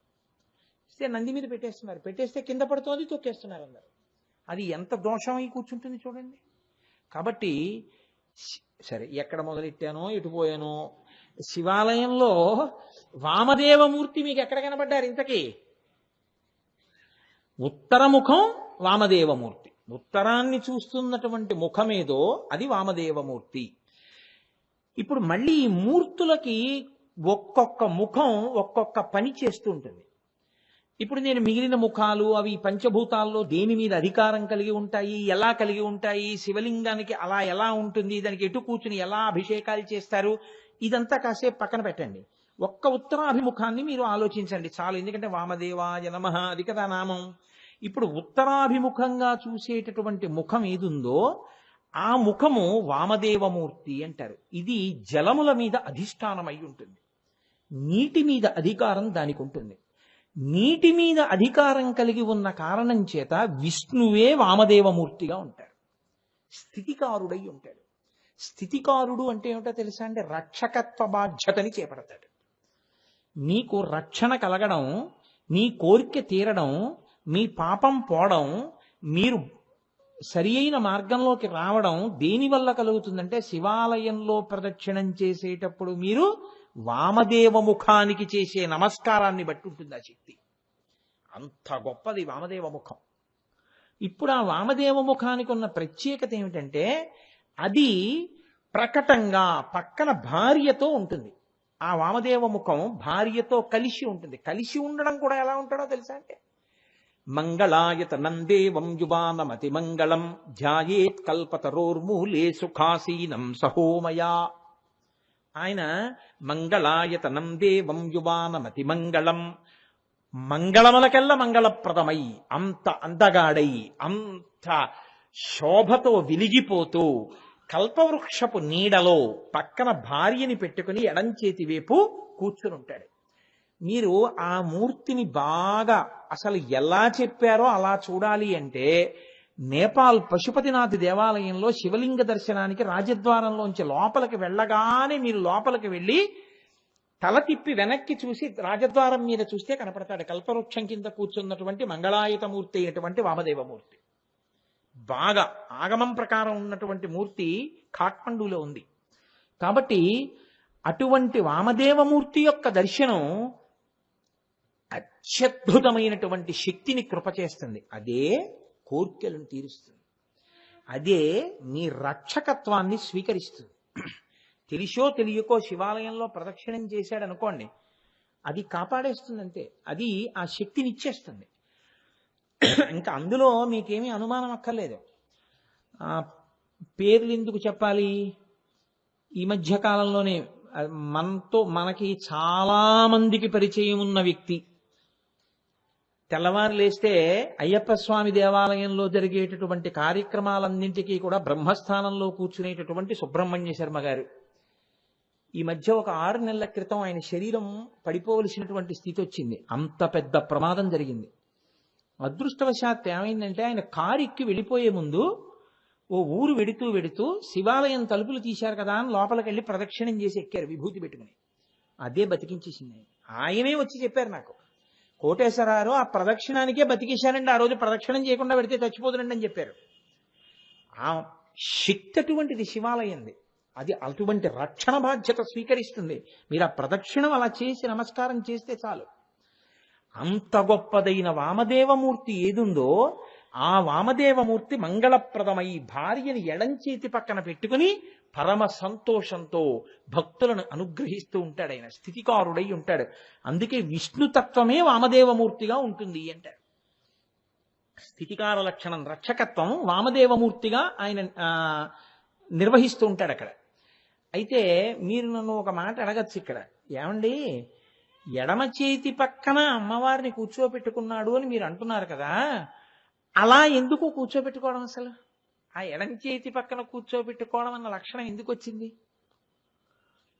ఈ రహస్యాన్ని మూకశంకరులు మూక పంచశతి ఆర్యాశతకంలో చెప్పారు. ఎలా చెప్పారో తెలుసా అండి? తన సొంత ప్రజ్ఞతో కాదు, కామాక్షి అనుగ్రహించింది ఆయన్ని. మొన్న శారదా నవరాత్రుల్లో మీరు విన్నారుగా, ఆయన పుట్టుక చేత మూగవారు. ఆయన వెళ్ళిపోతున్నారు, అలాగా ఆయన కూర్చుని ఉన్నారు. కామాక్షి అమ్మవారు లోపలికి వెళ్ళిపోతుంది. వెళ్ళిపోతున్నప్పుడు అమ్మవారిని ఉపాసన చేస్తున్నటువంటి ఒక వ్యక్తి అక్కడ ఉన్నాడు. ఆయన్ని అనుగ్రహిద్దామని అమ్మవారు తన తాంబూల చర్వణం చేస్తున్న నోట్లోంచి తాంబూలపు పిడచ తీసి ఆ వ్యక్తిని నోరు తెరువు పెడతానంది. ఆయన ఇలా తలెత్తి చూసి, చీ ఆడది, ఈవిడెంగిల్ నేను తిండమా అని ఇలా అన్నాడు. ఆవిడ నవ్వు నవ్వి, మూగివారు పక్కన ఈయన కూర్చుని ఉన్నారు, ఈయన వంక చూసింది. ఆయన ఎంతో భక్తిగా నమస్కారం చేసి నోరు తెరిచారు. ఆయన నోట్లో తాంబూలపు పిడచ పెట్టింది ఆవిడ. అంతే. అమ్మవారి అనుగ్రహం అండి అది. అమ్మవారి తాంబూలపు పిడచ శంకరాచార్యుల వారు సౌందర్యలహరిలో అడుగుతారు, కదాకాలే మాత కదజకలితాలక్తకరసం పిబేయం విద్యార్థి తవ చరణ నిర్నేజన జలం ప్రకృత్యా మూకానామపిచ కవిత కారణతయా అని. అమ్మవారి కాళ్ళు కడిగినటువంటి నీళ్లు ఎవరు తాగుతారో అటువంటి వాళ్ళకి సరస్వతి కటాక్షం వస్తుంది. ఆవిడ లత్తుక కలిసినటువంటి నీళ్లు తాగితే. తల్లి పాదోదకం అంటే అటువంటిది. ఆవిడ తాంబూలపు పిడచై తింటే అసలు శంకరాచార్యుల వారి సౌందర్యలహరిలో నేను దాని ఫలితాన్ని చెప్పలేను అని విడిచిపెట్టిన శ్లోకం తాంబూలమే. రణేజిత్వా దైత్యానపహృత శిరస్త్రైః కవచిభిః నివృత్తై చండాంశస్త్రిపురహర నిర్మాల్య విముఖైః విశాఖేంద్రోపేంద్రో శశి విశిద కర్పూర శకలాః విలీయంతే మాతస్తవ వదన తాంబూల కబళాః. ఆ తాంబూల కబళం తిన్నందుకు శ్రీ మహావిష్ణువు, కుమారస్వామి, ఇంద్రుడు ఎంత శక్తి పొందారో నేను చెప్పలేనని వదిలేశారు శ్లోకంలో. అమ్మవారి తాంబూలపు పిడచ అంత గొప్పది. అది ఆ పక్కనున్న మూగి ఆయన నోట్లో పెట్టింది ఆవిడ. ఆయన నోట్లో పెట్టగానే ఆయన నవిలేడు. నవలడం ఏమిటంతే, మూగివారి నోటి వెంట కవిత్వం పెళ్ళుబుకింది. అమ్మవారి పాదములను చూసి 100 శ్లోకములు చెప్పారు ఆయన. ఆవిడ యొక్క మందస్మితం, చిరునవ్వు చూసి 100 శ్లోకాలు. ఆవిడ యొక్క కటాక్షం, కంటి కొస చూపు చూసి 100 శ్లోకాలు చెప్పారు. కటాక్ష శతకం. అమ్మవారిని పొగుడుతూ ఆర్యాదేవి, ఆర్యామహాదేవి అని పిలుస్తూ 100 శ్లోకాలు ఆర్యాశతకం. అమ్మవారిని స్తోత్రం చేస్తూ పొగుడుతూ 100 శ్లోకాలు స్తుతి శతకం. 500 శ్లోకములు అనర్గళంగా చెప్పారు. అంటే అమ్మవారే ఆయనలో ప్రవేశించి చెప్పించింది. ఇప్పటికీ మూక పంచశతి చెప్పాలి అంటే అమ్మవారి అనుగ్రహం ఉండాలంటారు పెద్దలు. కాబట్టి ఆ మూక పంచశతి ఆవిడే చెప్పించింది. అందుకని ఆవిడ చెప్పిన విషయం ఏది, కొత్తగా ఆయన చెప్పింది ఏం కాదు, అది కవిత్వం కాదు. పెళ్ళుబుకింది గంగల ఆయన నోటి వెంట. 500 శ్లోకాలు చెప్పి ఆయన ఆపారు. ఆపితే అమ్మవారంది, నీకేం కావాలండి? ఆయన అన్నారు, నాకు వాక్కు తీసేసే. అదేమంది అమ్మవారు, నాకు పుట్టుకతో నోరు లేదు, నువ్వు వాక్కునిచ్చావు, నువ్విచ్చిన వాక్కుతో నీ మీద 500 శ్లోకాలు చెప్పాను, నువ్వు మళ్ళీ నాకు వాక్కునిస్తే ఏ పనికి మాలిన మాట మాట్లాడవలసి వస్తుందో, ఇక నాకు వద్దమ్మా వాక్కు అన్నారు. ఆవిడ మళ్ళీ వాక్కు తీసేసింది. ఆయన కంచికామకోటి పీఠానికి పీఠాధిపత్యం వహించారు. అటువంటి మూకశంకరుల నోటి వెంట వచ్చిన శ్లోకం, దాని ప్రామాణ్యాన్ని మీరు ప్రశ్నించడం సాధ్యమయ్యే విషయం కాదు. ఆయన ఒక మాట చెప్పారు, వదనారవింద వక్షో వామాంక తటీ వశం వదీభూత పురుష త్రితయే త్రేధా పురంధ్రి రూపా త్వమేవ కామాక్షి. ఆర్యాశతకం. అమ్మవారిని ఆర్యాశతకంలో స్తోత్రం చేస్తూ ఆయన అన్నారు, అమ్మా వదనారవింద వక్షో వామాంక తటీ వశం వదీభూత పురుష త్రితయే త్రేధా పురంధ్రి రూపా త్వమేవ కామాక్షి. కామాక్షి అంటే ఓ అమ్మ ఆదిపరాశక్తి. కామాక్షి అంటే క అంటే బ్రహ్మశక్తి సరస్వతి, మ అంటే విష్ణుశక్తి లక్ష్మి. రెండు కన్నుల యందు ఇద్దరు ఉంటారు కామాక్షికి. కాదు కాదు, కామాక్షి అమ్మవారికి ఎడం చేతి పక్కన లక్ష్మీదేవి ఉంటుంది, కుడి చేతి పక్కన సరస్వతీదేవి ఉంటుంది. కుడి చేతి పక్కన ఉన్నటువంటి వారి కన్నా ఎడం చేతి పక్కన ఉన్నవారు కొంచెం తక్కువ. సరస్వతి కన్నా లక్ష్మి తక్కువ అని నిరూపిస్తారు. ఎందుకో తెలుసా అండి? సరస్వతీ కటాక్షం లేని లక్ష్మీ కటాక్షం భయహేతు. చాలా డబ్బుంది, 5 అంకెలు కూడడం రాదు, ఎంత భయమో, ఎవడేం చేసేస్తాడో, ఏ మోసం చేస్తాడో అని. సరస్వతీ కటాక్షం ఉంది, వాడు నిత్యతృప్తుడు, వాడికి ఉన్న లక్ష్మి మీరు లెక్క పెట్టలేరు. అంటే ఆవిడ కన్నా ఈవిడ తక్కువని కాదక్కడ. సరస్వతీ కటాక్షము లేని లక్ష్మీ కటాక్షము భయహేతువైపోతుంది. సరస్వతీ కటాక్షమున్న లక్ష్మీ కటాక్షము మీకు శోభస్కరం అవుతుంది. కాబట్టి కుడి చేతి పక్కన సరస్వతీదేవి ఉంటుంది, ఎడం చేతి పక్కన లక్ష్మీదేవి ఉంటుంది. వీళ్ళిద్దరూ ఎప్పుడు కామాక్షికి చామరం వేస్తూ ఉంటారు. ఈ చామరం వేసేటప్పుడు మీరు కామాక్షి అమ్మవారి పాదముల మీదకి వంగి నమస్కారం చేశారనుకోండి, నమస్కారం చేసినప్పుడు మీరు ఆవిడ యొక్క కుడి పాదం వేపుకి మీరు వంగితే సరస్వతీదేవి వేస్తున్నటువంటి వింజామర గాలి తగులుతుంది, సరస్వతీ కటాక్షం వస్తుంది. మీరు ఎడం పాదం వేపుకి కొంచెం ఎక్కువ వంగితే లక్ష్మీ కటాక్షం వస్తుంది. మీరు 2 పాదముల మధ్యలోకి వంగితే సరస్వతీ లక్ష్మీ కటాక్షములు 2 వస్తాయి. ఈ సరస్వతీ కటాక్షము లక్ష్మీ కటాక్షము కదలగలిగినటువంటి మూల కటాక్షం ఉన్నటువంటి రూపము కామాక్షి రూపం. ఆవిడ ఇచ్ఛాశక్తి కలిగినది. ఆవిడ ఎలా అనుకుంటుందో అలా మారుతుంది ఆవిడ. కామాక్షి కామాక్షి అండి. కామాక్షి గురించి మీరు ఇంకొకలా అనుకోవడానికి వీల్లేదు. ఇప్పటికీ కామాక్షి అమ్మవారు కంచిలో తిరుగుతూనే ఉంటుంది. ఎంత మందిని అనుగ్రహించిందో. పరమాచార్య స్వామివారి శరీరంతో ఉన్న రోజుల్లో కామాక్షి అంటే పలికిందంతే అమ్మవారు ఆయనకి. ఆయనకేమి ఎంతమందికి పలికిందో తల్లి. అప్పటికీ ఇప్పటికీ ఎప్పటికీ ఆవిడకి అన్ని అందుతూనే ఉంటాయి. ఆవిడ ఎప్పుడూ అనుగ్రహిస్తూనే ఉంటుంది. కొన్ని సభాముఖంగా చెప్పడం సాధ్యం కాదంతే. కాబట్టి ఆ తల్లి అంత అనుగ్రహ స్వరూపిణి. ఆ తల్లి మూలశక్తి, ఆదిపరాశక్తి. ఆవిడ అనుకుందిట, నేను 3గా మారుతాను అంది. 3గా మారి ఒక ఆయనకి సృష్టి చెయ్యాలి. ఆయనకి సృష్టి చేసేటప్పుడు 4 ముఖములలోనూ వేదం తెలిసి ఎప్పుడు వేదం చెప్తూ ఉండాలి. ఆయన ఎప్పుడూ వేదం చెప్పేటటువంటి శక్తి కావాలి అంటే నాలుక మీద నర్తించాలి. అందుకని వదనారవింద బ్రహ్మగారి దగ్గరికి వెళ్ళి ఆయన నాలుక మీద కూర్చుందిట. ఇంకొక ఆయనకి లక్ష్మీదేవిగా వెళ్ళింది ఆవిడే. లక్ష్మీదేవిగా ఆవిడే మారింది. మీరు బాగా గుర్తుపెట్టుకోవాలి. మీరు ఈ కోటేశ్వరరావునే చూశారనుకోండి, ఒకప్పుడు అకస్మాత్తుగా ఓ టీషర్ట్ వేసుకుని బూట్లు వేసుకుని ఓ మోటార్ సైకిల్ మీద వెళ్ళిపోతూ ఉంటాడు. మీరు పట్టి గుర్తుపట్టి, నేను మోటార్ సైకిల్కి పెట్రోల్ కొట్టించుకుంటుంటే నా దగ్గరికి వచ్చి అడుగుతారు, మీరు కోటేశ్వరరావు కదా అంటారు. అవునండి అన్నాను అనుకోండి, వాళ్ళు నన్ను చాలా యగాదిగా చూస్తుంటారు. ఇదేమిటి ఇలా ఉన్నాడు ఇలా చూస్తుంటారు. నేను అప్పుడు నవ్వి అంటూ ఉంటాను, ఇది ఆఫీస్ డ్రెస్ అంటూ ఉంటాను. అంత మాత్రం చేత ఆ కోటేశ్వరరావు ఈ కోటేశ్వరరావు వేరని మీరు అనుకోకండి. ఆయనే ఈయన. దేనికి తగిన ధర్మాన్ని దానికి స్వీకరిస్తాడంతే. ఇక్కడికి ఇలాగే వస్తాను, అక్కడికి అలాగే పెడతాను. దేనికి అనువైనది దానికి అంతే. అలా సృష్టి చేసేటప్పుడు ఆవిడ వేదస్వరూపిణి అయి వాక్కుని ఆశ్రయించింది బ్రహ్మగారికి. నాలుక మీద నర్తించాలి కాబట్టి ముఖమండలానికి ఆవాహన అయింది. వదనారవింద. విష్ణువు స్థితికారుడు, ఆయన రక్షణ చేస్తూ ఉంటారు. ఎప్పుడూ శ్రీ మహావిష్ణువు యొక్క పని ఏమిటంటే రక్షించడం రక్షించడం రక్షించడం. మీరు చూడండి, అందుకే ఎప్పుడు రాక్షసులు రానివ్వండి, శ్రీ మహావిష్ణువు పెడతారు, అవతారం స్వీకరిస్తారు, వాళ్ళని భంజిస్తూ ఉంటారు. కాబట్టి ఆయన పరిపాలకుడు, లోకాల్ని పరిపాలిస్తూ ఉంటారు. పరిపాలించేటటువంటి వాడికి ఒక లక్షణం ఉండాలి. దయలేని పరిపాలకుడు అనుకోండి, చాలా ఇబ్బంది వస్తుంది. పరిపాలన చేసేవాడికి ఎప్పుడూ సమస్త హంగులతో ఉండాలి. అసలు ఆయన చూస్తూనే అబ్బా అనిపించాలి. గుమాస్తాలందరూ బయట కూర్చోవచ్చేమో, ఆఫీసర్ గారు ఏసీ రూమ్లోనే కూర్చుంటారు. గుమాస్తాలందరూ సొంత బళ్ళ మీద వస్తారేమో, ఆఫీసర్ గారు గవర్నమెంట్ ఇచ్చిన కారులో వస్తారు. గుమాస్తాలందరూ ఎవడి పెన్ను వాడు జేబులో పెట్టుకొస్తాడు. ఆయన ఫైళ్ళు ఓ మెసెంజర్ పట్టుకొస్తాడు. మిగిలిన వాళ్ళందరి దగ్గరికి ఎవరు పడితే వాళ్ళు వచ్చి మాట్లాడతారు. ఆయన దగ్గరికి వెళ్ళి మాట్లాడాలంటే కాగితం మీద పేరు రాసి లోపలికి పంపించాలి. ఆయన పిలిస్తే వస్తారు.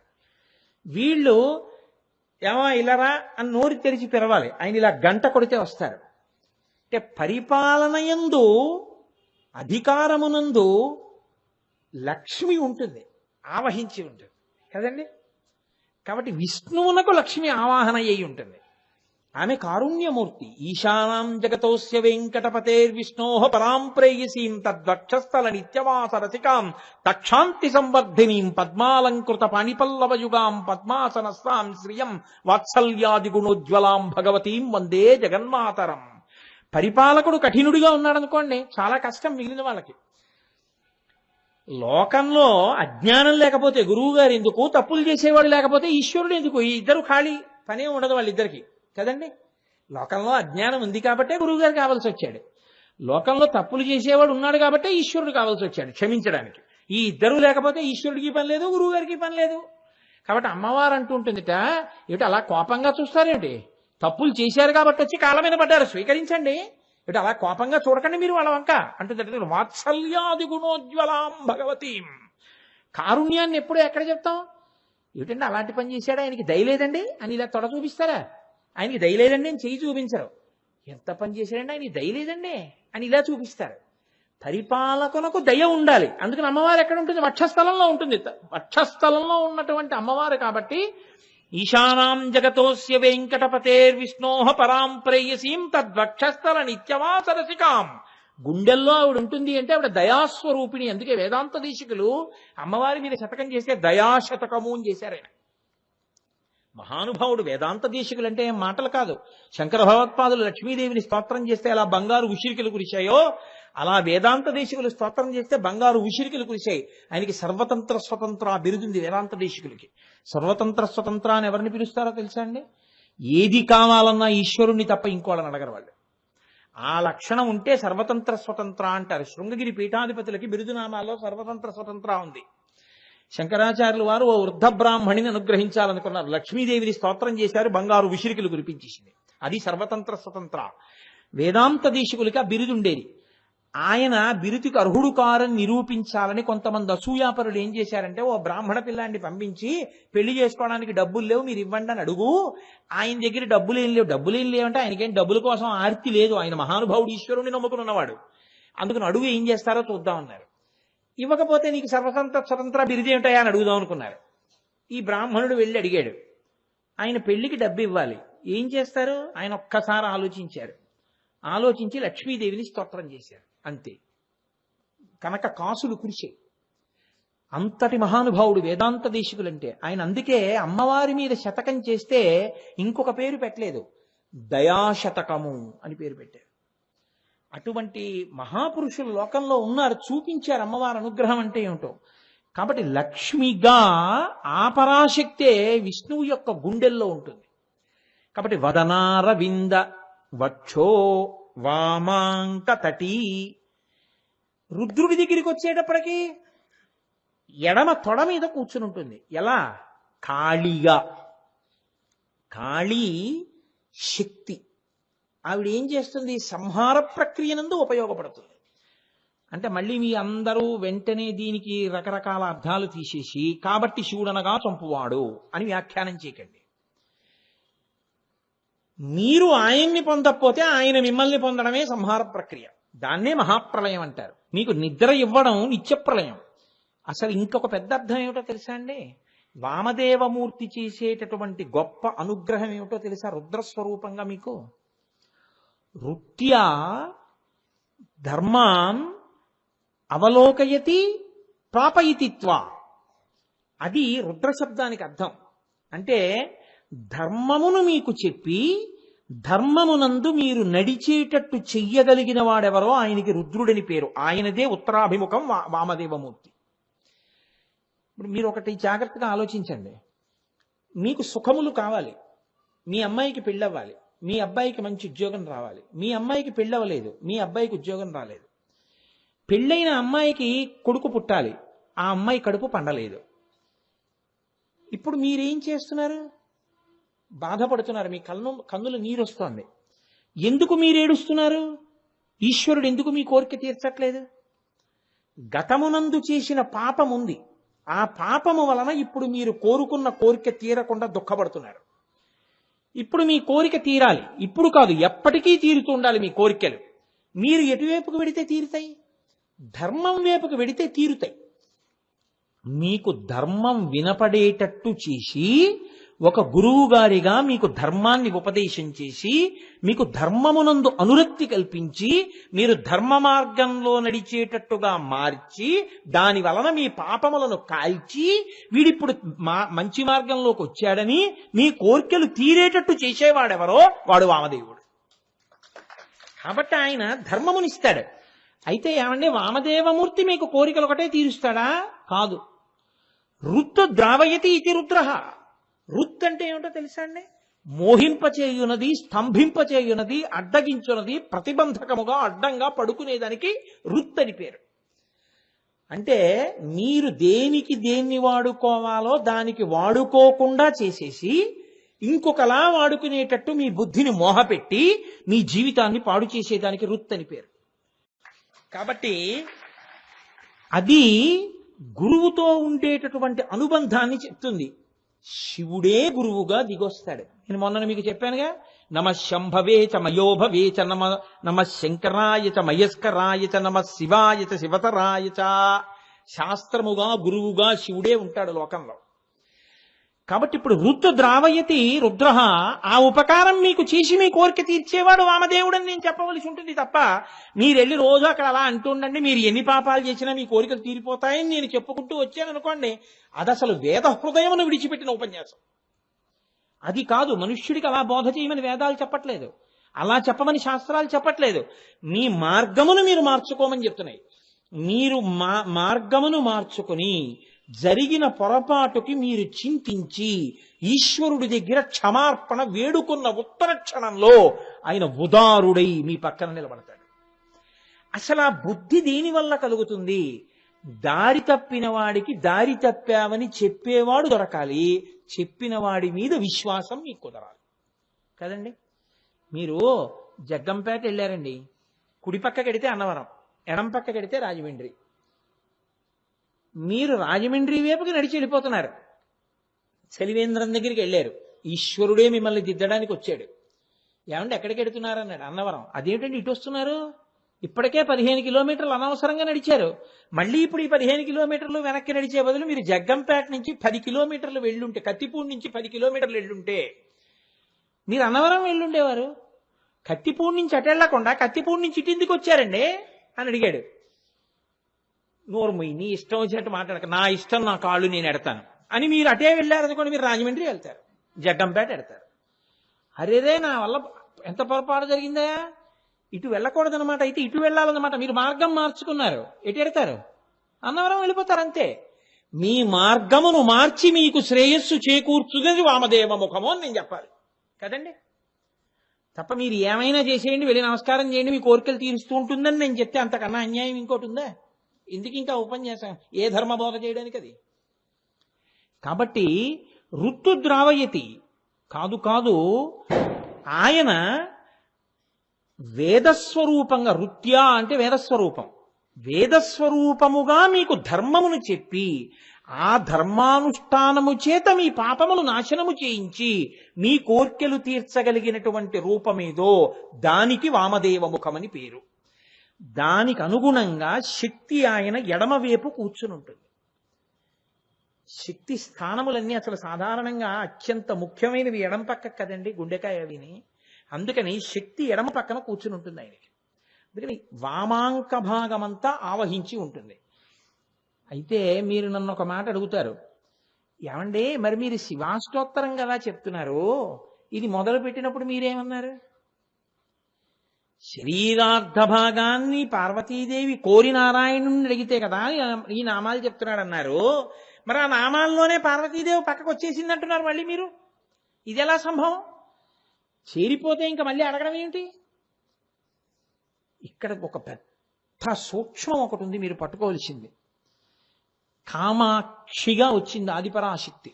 ఆవిడే లక్ష్మి, ఆవిడే సరస్వతి, ఆవిడే పార్వతి, మూడు కలిసిపోయినటువంటి ఆదిపరాశక్తి కామాక్షి.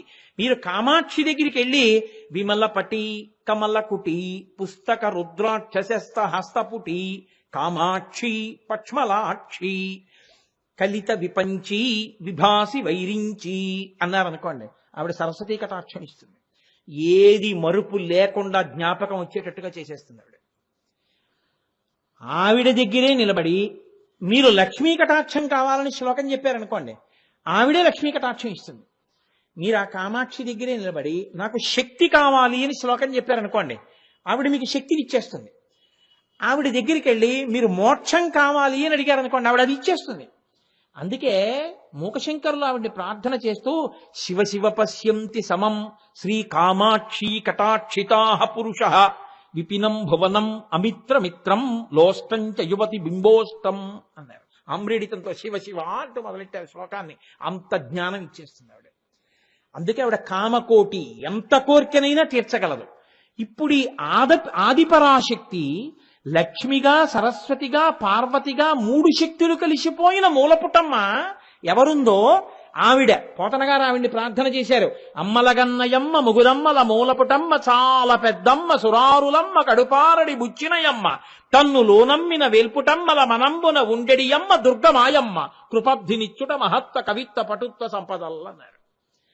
అటువంటి తల్లి సరస్వతీ కటాక్షం లక్ష్మీ కటాక్షం శక్తిని కూడా ఇవ్వగలిగినటువంటి సమిష్టి స్వరూపమైనటువంటి ఆదిపరాశక్తి ఎవరిని భర్తగా కోరుకుంది? పరమశివుణ్ణి కోరుకుంది. ఏకాంబరేశ్వరుణ్ణి కదా కోరుకుంది.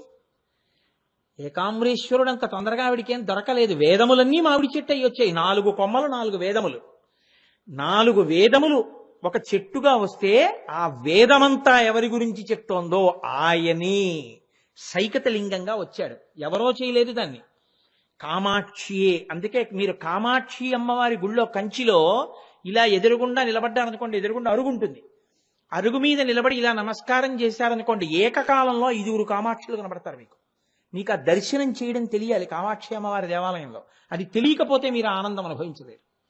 ఇలా మీరు ఎదురుగుండా చూస్తే మీకు కూర్చున్న కామాక్షి కనపడుతుంది. మీరు కొంచెం పక్కకెళ్ళి అమ్మవారి శయన మందిరం వైపుకి అడుగులు వేసి మీరు కొంచెం ఇలా లోపలికి చూస్తే గర్భాలయంలో తపోకామాక్షి కనపడుతుంది పక్కన. అంటే అమ్మవారి మూర్తికి కుడి చేతి పక్కకు ఉంటుంది తపోకామాక్షి.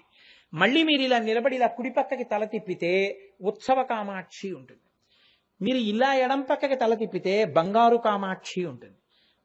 మీరు ఇలా వెనక్కి తిరిగి తల తిప్పి విమానంలోకి చూస్తే విమాన కామాక్షి ఉంటుంది. కాబట్టి 5 కామాక్షులు మీరు నిలబడిన చోట దర్శనం అవుతాయి. మళ్ళీ ఈ 5 దర్శనాల్లో ఒక గొప్పతనం ఉంటుంది.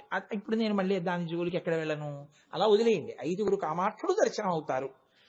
ఇప్పుడు ఈ కామాక్షి తపోకామాక్షి అయింది. ఆవిడ తపించింది. సరస్వతీ శక్తి లక్ష్మీ శక్తి పార్వతి శక్తి ఒకటైన కామాక్షి దేని గురించి తపించింది? భర్తని పొందడానికి. ఎవరిని భర్తగా పొందింది ఆవిడ? ఇసకని తన చేత్తో ఇలా కుప్ప చేసింది, శివలింగం అయింది. ఇప్పుడు ఆవిడ శివలింగాన్ని ఆరాధన చేస్తోంది రోజు. పరమశివుడు పరీక్ష పెట్టాడు. ఏం చేస్తుందో చూద్దాం. తన జటలో ఉన్నటువంటి గంగని విడిచిపెట్టాడు. ఆ గంగ అమాంతం వచ్చి సైకితలింగాన్ని తీసుకెళ్ళిపోతుంది. ఆవిడ వెంటనే కాళీస్వరూపాన్ని ప్రార్థన చేసింది. ఆవిడలో ఉన్న శక్తే కదండి. కాళీస్వరూపం వచ్చి ఆ గంగ అంతా తాగేసి. శంకరుడు అనుకున్నాడు, ఓహో కాళీస్వరూపంతో గంగ తాగేస్తావా, చూడేం చేస్తానోనని కాళీస్వరూపాన్ని కూడా ముంచెత్తగలిగినంతటి గంగని సృష్టించాడు. ఇప్పుడు ఆవిడ తన అన్నగారు నారాయణుణ్ణి ప్రార్థించింది. నారాయణ నారాయణి కదండి. మీరు కంచి విడితే ఆ వైభవం తెలుస్తుంది. అసలు అమ్మవారికి విష్ణువుకి ఎంత దగ్గర సంబంధమో మీకు కంచిలో ప్రకాశిస్తూ ఉంటుంది. ఆయన ఏం చేశాడు, గబగబా వచ్చి, అమ్మా ఇది శివుడి పరీక్ష చెల్లి, నీటిని ఆపే ప్రయత్నం కాదు, శివుణ్ణి గట్టిగా పట్టుకో, ఆయన్నే నమ్ము, నన్ను కొట్టుకుపోయినా పర్వాలేదు కానీ ఈ ప్రవాహం నిన్ను పాడు చేయడానికి వీల్లేదు, లింగాన్ని కౌగిలించుకో అన్నాడు. వెంటనే అన్నగారి మాటలు విని ఆవిడేం చేసింది, గట్టిగా కౌగిలించుకుంది. అందుకే కంచి విడితే ఏకాంబరేశ్వర లింగం దగ్గర నిలబడి ఓ శ్లోకం చెప్పాలి. ఏమని చెప్తారో తెలుసా అండి, ఉమాలింగన సంక్రాంత కుచకంకణముద్రితం లింగమేకామ్రనాథస్య సైకతం సముపాస్మహే అని చెప్పాలి. చెప్తేనే మీ మనసులో ఆ పొంగు వస్తుంది ఏకాంబరేశ్వరుడు ముందు నిలబడినప్పుడు. ఆవిడ గట్టిగా కౌగిలించుకున్నప్పుడు ఆవిడ చేతి కంకణములు ఆ శివలింగానికి గుచ్చుకుని ముద్రలు పడ్డాయి. అమ్మవారు గట్టిగా కౌగిలించుకోవడంలో ఆవిడ యొక్క కుచములు స్తనాగ్రములు గుచ్చుకుని ముద్రలు పడ్డాయి. ఆవిడ అంత గట్టిగా కౌగిలించుకుంటే ఆవిడ ప్రేమకి అందులోంచి ఏకామ్రనాథుడు ఆవిర్భవించాడు. ఆవిర్భవించి కామాక్షి నిన్ను స్వీకరిస్తున్నానన్నాడు. అందుకే మీరు శివాలయంలో చూసేటటువంటి శివలింగం, ఏకాంబరేశ్వరుడి యొక్క శివలింగానికి పృథివీలింగం, దానికి అభిషేకం లేదు, నీళ్లతో అభిషేకం చేయరు. పానవట్టం మీద నీళ్లు పోస్తారు, శివలింగానికి పునుగు రాస్తారు. మీరు పొద్దున్నే గుడికెళ్ళి ఉత్సాహంతో అర్చకులను అడిగితే చూపిస్తారు ఆ పునుగు, దాన్ని రాస్తారు నల్లగా. పౌరాయి గూళ్ళో ఉంటుంది ఆ శివలింగం. అమ్మవారు ఎలా పెట్టిందో అలాగే ఉండిపోయింది, అది పునుగే రాస్తారు దానికి. మామిడి చెట్టు కింద ఆవిడ్ని స్వీకరించినప్పుడు కామాక్షిని స్వీకరించిన శివుడు ఉంటాడు. చిత్రం ఏమిటో తెలుసా అండి, ఆయన ఇలా కూర్చుంటాడు, అమ్మవారు ఇటు కూర్చుని ఈయన్ని చూస్తుంటుంది. వీళ్ళిద్దరి మధ్యలో సుబ్రహ్మణ్యుడు ఉంటాడు. చెల్లి నీ కోరిక తీరిందా, పెళ్లిపీటల మీద చేరావా, పొందావా బావగారిని, ఇప్పుడు నీకు సంతోషమా? వీళ్ళిద్దరూ సంతోషంగా ఉన్న సన్నివేశాన్ని చూసేది ఎవరో తెలుసా అండి, కింద వ్యాఘ్రపాదుడు పతంజలి ఉంటారు. ఒక్క కంచిలోనే మీరు చూడగలరు, మూలపీఠం కింద ఉంటారు. ఎక్కడ, మామిడి చెట్టు కింద చూడాలి. వ్యాఘ్రపాదుడు పతంజలి. మీరు అక్కడికి వెళ్ళి కొంచెం నిన్నే కాదు పార్వతి, ఇక్కడికొచ్చి ఎవరు నన్ను ప్రార్థన చేసినా అనుగ్రహిస్తానని చెప్పడానికి ఈవిడ్ని ఇలా అంటూ శివుడు ఇలా అంటుంటాడు, ఎవరొచ్చినా ఇచ్చేస్తానని. ఇప్పుడు చెల్లెలు బావగారి వైభవాన్ని చూసి పొంగిపోతున్నవాడు ఎవరో తెలుసా అండి, చెల్లి చూసావా ఇప్పుడు బావగారితో సంతోషంగా ఉన్నావా అంటూ ఎదురుకుంటా గోడ మీద విష్ణు ఉంటారు. మీరు ఇలా వంగి పైకి చూస్తే కనపడతారు ఆయన. ఏమి కాంచీపట్టణం అండి, అయోధ్య మధుర మాయా కాశీ కాంచీ అవంతిక పురి ద్వారవతి చైవ సప్తైతే మోక్షదాయక, దక్షిణ భారతదేశంలో ఉన్న ఏకైక మోక్షపురి. నాకు అందుకే ఆ కాంచీపురం అంటే అంత ప్రాణం, అంత ఇష్టం నాకు. కాబట్టి అటువంటి కాంచీపురంలో కామాక్షి సరస్వతి లక్ష్మీ పార్వతీ స్వరూపమైనటువంటి ఆదిపరాశక్తి ఎవరిని పొందింది, ముందు పరమేశ్వరుణ్ణి పొందింది, ఈశ్వరుణ్ణి పొందింది. ఆయన ఎడమ పక్కకొచ్చి కూర్చుంది ఆవిడ. కాబట్టి ప్రకృతి పురుషులుగా కలిసినప్పుడు సమస్త శక్తులు ఎవరి యందు లీనమై ఉంటాయి అంటే శివుని యందు లీనమై ఉంటాయి. అందుకే ఆద్య కుటుంబిని, మొట్టమొదట ఉన్న వాళ్ళు లోకంలో వీళ్ళిద్దరే. ఇది చెప్పడానికే శంకరాచార్యులు వారు శివానంద లహరి చేస్తే నిత్యాయ త్రిగుణాత్మనే పురజితే కాత్యాయని శ్రేయసే సత్యాయాద్య కుటుంబిని మునిమన ప్రత్యక్ష చిన్మూర్తయే అని శ్లోకం చేస్తూ ఆద్య కుటుంబిని, మొదట ఉన్న కుటుంబం అంటారు. ప్రకృతి పురుషులుగా వాళ్ళిద్దరూ ఉన్నారు. కాబట్టి అది కామాక్షి స్వరూపానికి ఉన్న గొప్పతనం. తర్వాత రుద్రుడిగా శివుడిగా ఆయన ఒక అంశగా ఆయనలోంచి ఈయన వచ్చినప్పుడు అంటే ఏమిటండి తేడా అని అడుగుతారేమో. పెద్ద తేడాల గురించి మీరు దానికి ఉన్నటువంటి చిన్న తేడా పట్టుకునే ప్రయత్నం చేయకండి. ఆ తేడా ఎలా ఉంటుందో తెలుసా అండి, బహుస్వల్పంగా ఉంటుందంతే. నేను మీకు కొంచెం అర్థమయ్యేట్టుగా బాగా చెప్పాలి అంటే, నేను పరమాచార్య స్వామి వారి మాటల్లో చెప్పాలి అంటే, వెనకటికి ఒక జమీందారు పాలేరుని పెట్టుకుందాం అనుకున్నాడు. అంటే ఒక ఆయన వెళ్ళి నేను బాగా పనిచేస్తానండి మీ దగ్గర పాలేరు కింద అన్నాడు. ఓ రోజు చేసి చూడు ఆవుల దగ్గర అన్నాడు. బాగా చేశాడు. ఏమో నిన్ను పెట్టుకుందాం అనుకుంటున్నాను పనిలోకి, నీకు ఎంత కావాలి జీతం ఏదో అడిగాడు. తప్పకుండా ఇస్తాను. ఏమిటి నీ పేరేమిటి, పిలవాలి కదా పాలేరుని, ఏమిటి నీ పేరు అంటే పెరుమాళ్ అన్నాడు.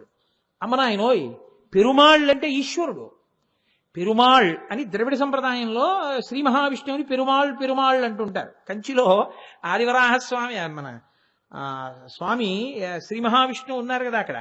ఆ శ్రీ మహావిష్ణువు యొక్క భార్య పేరు పేరుందేవి. ఆవిడ పెద్దింటమ్మ. అక్కడ ఆవిడ సభామంటపాన్ని దాటి బయటికి రాదు ఆవిడ. కాబట్టి ఆ వరదరాజస్వామి అలా పెరుమాళ్ అంటే శ్రీ మహావిష్ణువు మా యజమాని, మా తండ్రి, మేము పూజ చేసేటటువంటి స్వామి. రోజు పాలేరుని పట్టుకెళ్ళి పెరుమాళ్ళని పిలిచారనుకోండి, ఎప్పుడైనా పని చేయకపోతే తిట్టవలసి వస్తుంది. పెరుమాళ్ళని పిలిచి తిడితే నా మనసు ఒప్పదయా, ఆయన మా తండ్రి. అందుకని నీలమేఘ శ్యామ నీవె తండ్రివి మాకు కమలవాసిని మమ్ము కన్న తల్లి, నీ భక్తవరులంత నిజమైన బంధువులు, నీ కటాక్షమే మాకు అనేక ధనము, నీ నామ కీర్తనల్ నిఖిల ప్రపంచంబు, నీ సహాయమే మాకు నిత్య సుఖము, తోయజాక్ష నీ పాద తులసిదళము రోగముల కౌషధము, బ్రహ్మరుద్ర వినుత భూషణ వికాస శ్రీధర్మపుర నివాస దుష్ట సంహార నరసింహ దురిత దూర. మళ్ళీ ఇలా అన్నానేమిట్రా అనుకోకండి, పేర్లు మారుతాయి అంతే, తత్వం ఒకటి. కాబట్టి ఇప్పుడు అటువంటి పెరుమాళ్ అనే పేరుతో నువ్వు ఉంటే, నువ్వు రేపొద్దున సరిగ్గా పని చేయకపోతే పెరుమాళ్ళని పిలిచి నేను ఎలా తిడతాను? అందుకని మీ ఊరు వెళ్ళి పేరు మార్చుకునిరా అంటే, మరి పేరు మార్చుకుంటే మా ఊళ్ళో సంప్రదాయం కొంచెం ఖర్చు అవుతుందండి పేరు మార్చుకునేటటువంటి క్రతువు చేసుకోవడానికి. పోన్లే నేను ఇస్తాను డబ్బట్టుకెళ్ళు అన్నాడు. యజమాని దగ్గర డబ్బట్టుకున్నాడు, వాళ్ళ ఊరు వెళ్ళాడు, పేరు మార్చేసుకున్నాడు, వచ్చేసాడు. ఎవరా మార్చుకున్నావా అన్నాడు. మార్చుకున్నానండి అయ్యా. ఏమని మార్చుకున్నావు? పెద్ద పెరుమాళ్ అని పెట్టుకున్నానండి. ఇప్పుడు పెద్ద పెరుమాళ్కి ఎంత తేడా ఉంటుందో రుద్రుడికి శివుడికి అంతే తేడా ఉంటుందని మీరు గమనించగలగాక. అప్పుడు నేను తేలిక పెద్ద వ్యాఖ్యానం చేయక్కర్లేదు కదూ. కాబట్టి అసలు మొట్టమొదట సమస్త శక్తులు ఆవహించింది ప్రకృతిగా ఆయననే. కాబట్టి మహానుభావుడైనటువంటి శంకరుడు వామదేవమూర్తిగా మీకు సమస్తమును అనుగ్రహించగలడు, స్థితికారుడై ఆయన రక్షకత్వమును స్వీకరించగలడు. ఇది చెప్పడం. ఒక్క మాట చెప్పి నేను చెప్తాను. ఏమంటే అలా అయితే ఎప్పుడూ మేము అభిషేకం చేసేటప్పుడు కానీ పూజ చేసేటప్పుడు కానీ అలా అటువైపే పువ్వులు పడేట్టు అటే నీళ్లు పడేటట్టు చెయ్యాలా? అలాంటి ప్రయత్నం ఏమీ మీరు చెయ్యక్కర్లేదు. మీరు శివలింగం మీద ఏ అభిషేకం చేసినా అన్ని వైపులకి జారుతుంది, అన్ని తలలు తడుస్తాయి, మీకు ఈశ్వరానుగ్రహం పరిపూర్ణంగా కలుస్తుంది. ఉద్ధరినితో అభిషేకం చేయకుండా ఉంటే చాలు. కాబట్టి చక్కగా ధారగా అభిషేకం చేస్తే ఆయన ఎంతో ప్రీతి చెందుతాడు. ఆయన ఇచ్చిన నీళ్లే బొత్తిగా అలా చెంచాలు ఉద్ధరణిలు వేయకుండా చక్కగా ధారగా పోస్తే చాలు, అన్ని ముఖములు తడుస్తాయి, తడిసి అంతటి వైభవాన్ని మీరు పొందుతారు. చాలు. ఇంకా వామదేవాయ నమః అక్కడతో విడిచిపెట్టేస్తున్నాను. నేను మీకు అర్థమయ్యేట్టు చెప్పగలిగాను అని నేను అనుకుంటున్నాను. ఆ పైన ఈశ్వర ఇచ్ఛ. కాబట్టి శివో మహేశ్వర శంభు పినాకి శశిశేఖర వామదేవో విరూపాక్ష. విరూపాక్ష ఇదొక చాలా చిత్రాతి చిత్రమైనటువంటి నామం. ఈ నామం చెప్పేటప్పుడు నేను మీరు రోజు చదువుతున్న శివాష్టోత్తరంలో కొన్ని నామాలు చెప్తాను, మీరు గుర్తుపెట్టుకోండి. అందులో లలాటాక్ష అనొక నామం ఉంటుంది, సోమసూర్యాగ్నిలోచన ఒక నామం ఉంటుంది. ఎందుకు విరూపాక్ష ఆయన అయ్యాడో తెలుసా అండి? శ్రీ మహావిష్ణువు విషయంలో ఈ గొడవ ఉండదు. రామ కమలపత్రాక్ష సర్వసత్వ మనోహర రూప దాక్షిణ్య సంపన్న ప్రసూత జనకాత్మజే. శ్రీ మహావిష్ణువు కళ్ళు కమలపత్రాల్లా ఉంటాయంటారు. ఆయనతో ఇబ్బంది లేదు. ఒక్క పరమశివుడి దగ్గరికి వచ్చేటప్పటికీ విరూపమైనటువంటి అక్షులు కలిగిన వాడు, అంటే లోకంలో ఎక్కడా లేని రీతిలో కళ్ళు ఉన్నాయనుకోండి ముఖంలో, అప్పుడు చూడడానికి వికృతంగా ఉంటుంది. అదేంటంటే అలా ఉందా ముఖం అంటారా అనరా? కాశీ ఆవులని మీరు చూసుంటారు, దానికి ఒక కాలు డెక్కతో వేలాడుతుంటుంది. అందుకే అక్కడికి వెళ్ళగానే ఇక్కడి నుంచి వెళ్ళిన వారు కాశీ ఆవును చూడగానే అదేంటంటే దానికి కొత్తగా ఇంకో కాలు వేలాడుతోంది అంటారు. అది కాశీ ఆవులు ఏంటంటుంటారు. అది మనకి విచిత్రంగా కనిపిస్తుంది.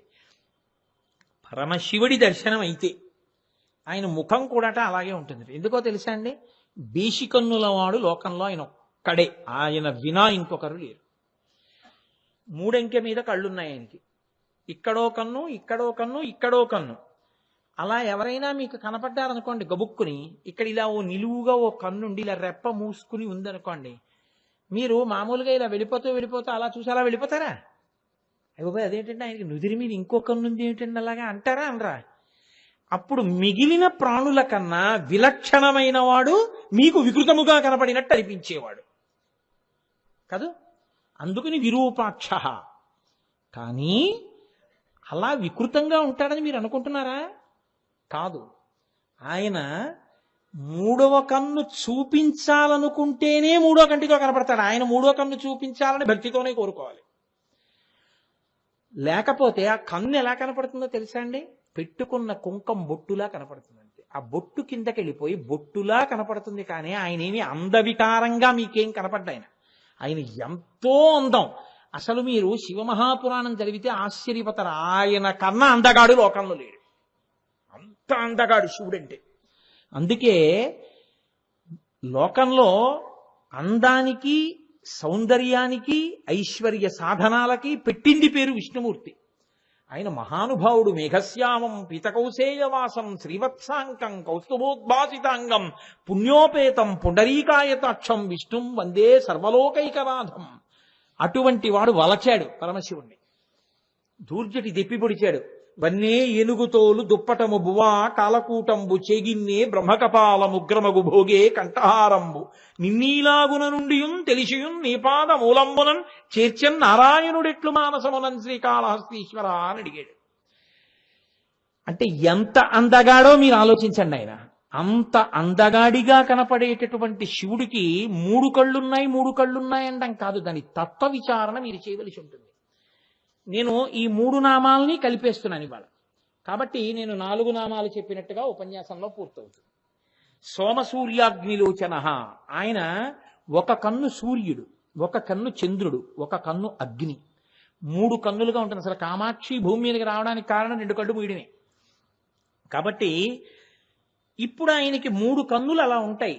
దీని వలన ఎందుకంటే అలా ఉండడం? సూర్యచంద్రులు కన్నులుగా ఉండడం ఏమిటి? అగ్నిహోత్రం 3వ కన్నుగా ఉండడం ఏమిటి? మీరు చాలా జాగ్రత్తగా ఈ విషయాన్ని అర్థం చేసుకునేటటువంటి ప్రయత్నం చేస్తే మీకు ఆ త్రినేత్ర, సోమసూర్యాగ్నిలోచన, లలాటాక్ష, విరూపాక్ష ఈ నామం మీద ఎంత మక్కువ ఏర్పడుతుందో. లోకంలో కాంతికంతటికీ కారణమైనటువంటి వాడు సూర్యుడు. అసలు లోకంలో సృష్టి జరిగినప్పుడు మొట్టమొదట సృష్టి జరిగిన వాడు ఆయనే. ఆదిత్యుడు అని, ఆది మొదట సూర్యుడు. అది ఆయన భాస్కరుడు, ప్రభాకరుడు. ఆయన అంతా కాంతి పుంజం. ఆయన లేకపోతే అసలు మీకు ఏది ఏదో తెలిసే అవకాశమే లేదు. దొంగకి తేడా తెలియదు. సుఖము అన్న మాట మీకు లోకంలో ఎప్పుడు అంతరించిపోతుందంటే సూర్యుడు లేకపోతే అంతరించిపోతుంది. ఎందుకో తెలుసా అండి? ఆరోగ్యం భాస్కరాది చేత్. ఆరోగ్యమంతా సూర్యుడి మీదే ఆధారపడుతుంది. అందుకే మన వాళ్ళు పూర్వం ఏం చేసేవారంటే ఆయుర్వేదం వేదానికి ఉపాంగం. ఆయుర్వేదంలో సూర్యపుటము, చంద్రపుటము, అగ్నిపుటము అని 3 పుటములు ఉంటాయి. ఈ 3 పుటములుగా కలిపి ఔషధిని ఇస్తారు మీకు. ఈ 3 కలిస్తేనే మీకు తీరుస్తుంది. అందుకే సూర్యస్పర్శ చేత ఉన్నటువంటి పదార్థములను తీసుకొచ్చి ఇంట్లో పదార్థముల కింద అన్నంలో పెడుతుండేవారు తినమని. మీరు చూడండి, అప్పడాలని పెడుతుంటారు.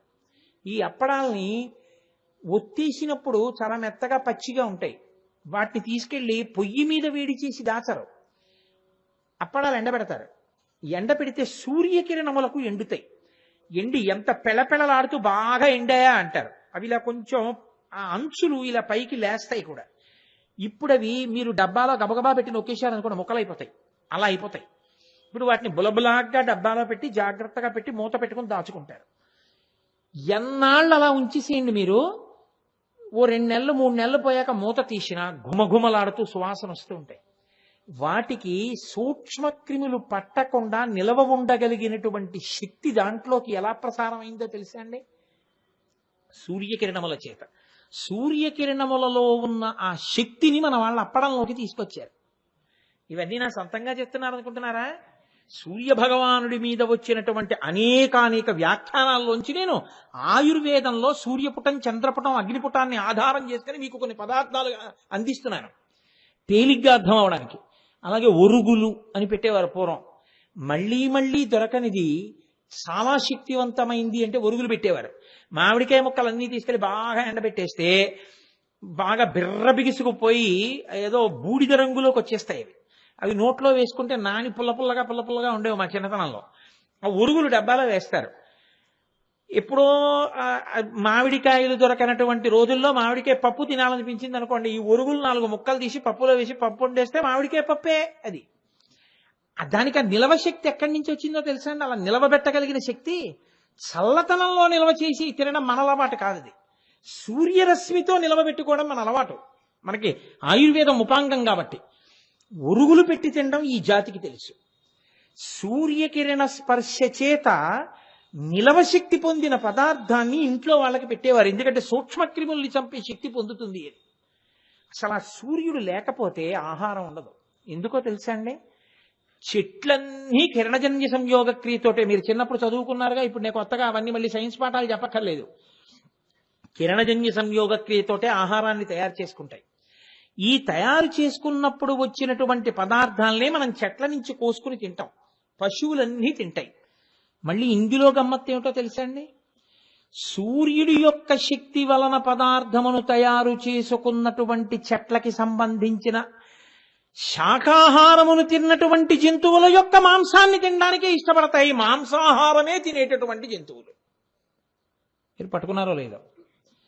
పులి నక్క మాంసం తినడానికి ఇష్టపడదు. పులి ఎద్దు మాంసాన్ని ఇష్టపడుతుంది. ఎందుకో తెలుసా అండి? ఎద్దు కేవలం శాకాహారం తింటుంది, దాని మాంసం అంత రుచి. ఏనుగు కేవలం శాకాహారం తింటుంది.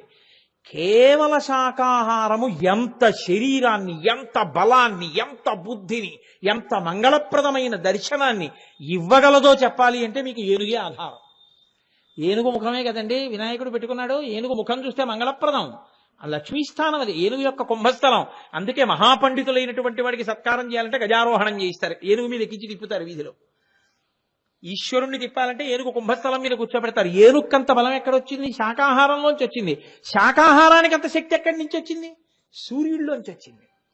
అంటే సూర్యశక్తి ఎంత గొప్పదో, ఎంత ఆహారం ఇస్తున్నాడో, ఎంత బలం ఇస్తున్నాడో, ఎంత ఆరోగ్యం ఇస్తున్నాడో. నీటిని పీల్చేవాడు ఆయనే, నీటిని వర్షించేవాడు ఆయనే. అందుకే అపాం మిత్ర, ఆయనకి ఆదిత్య హృదయంలో కొన్ని నామాలు ఉన్నాయి. నీటిని లాగేసినప్పుడు ఎలా లాగేస్తాడంటే నిర్దాక్షిణ్యంగా లాగేస్తాడు. ఒంట్లో ఉన్న నీరు కూడా లాగి బారేస్తాడు. లాగేసిన వాడు ఏం చేస్తాడు? తను దాచుకోడు, మళ్ళీ తీసుకొచ్చి లోకం మీదకి మేఘముల రూపంలో వర్షించి ఇచ్చేస్తాడు. సూర్య భగవానుడు ఉండబట్టి నీటిని లాగడం, నీటిని విడవడం అన్నది జరిగి మనం అందరం నిలబడగలుగుతున్నాం. ఒక 10 రోజులు సూర్యోదయం అవ్వలేదనుకోండి, లోకంలో ఎంత కటిక చీకటో, ఎన్ని నీళ్లు నిలబడిపోతాయో, ఎన్ని దోమలు పుట్టేస్తాయో, ఎన్ని పురుగులు వచ్చేస్తాయో, ఎంత భయంకరంగా ఉంటుందో చూడండి.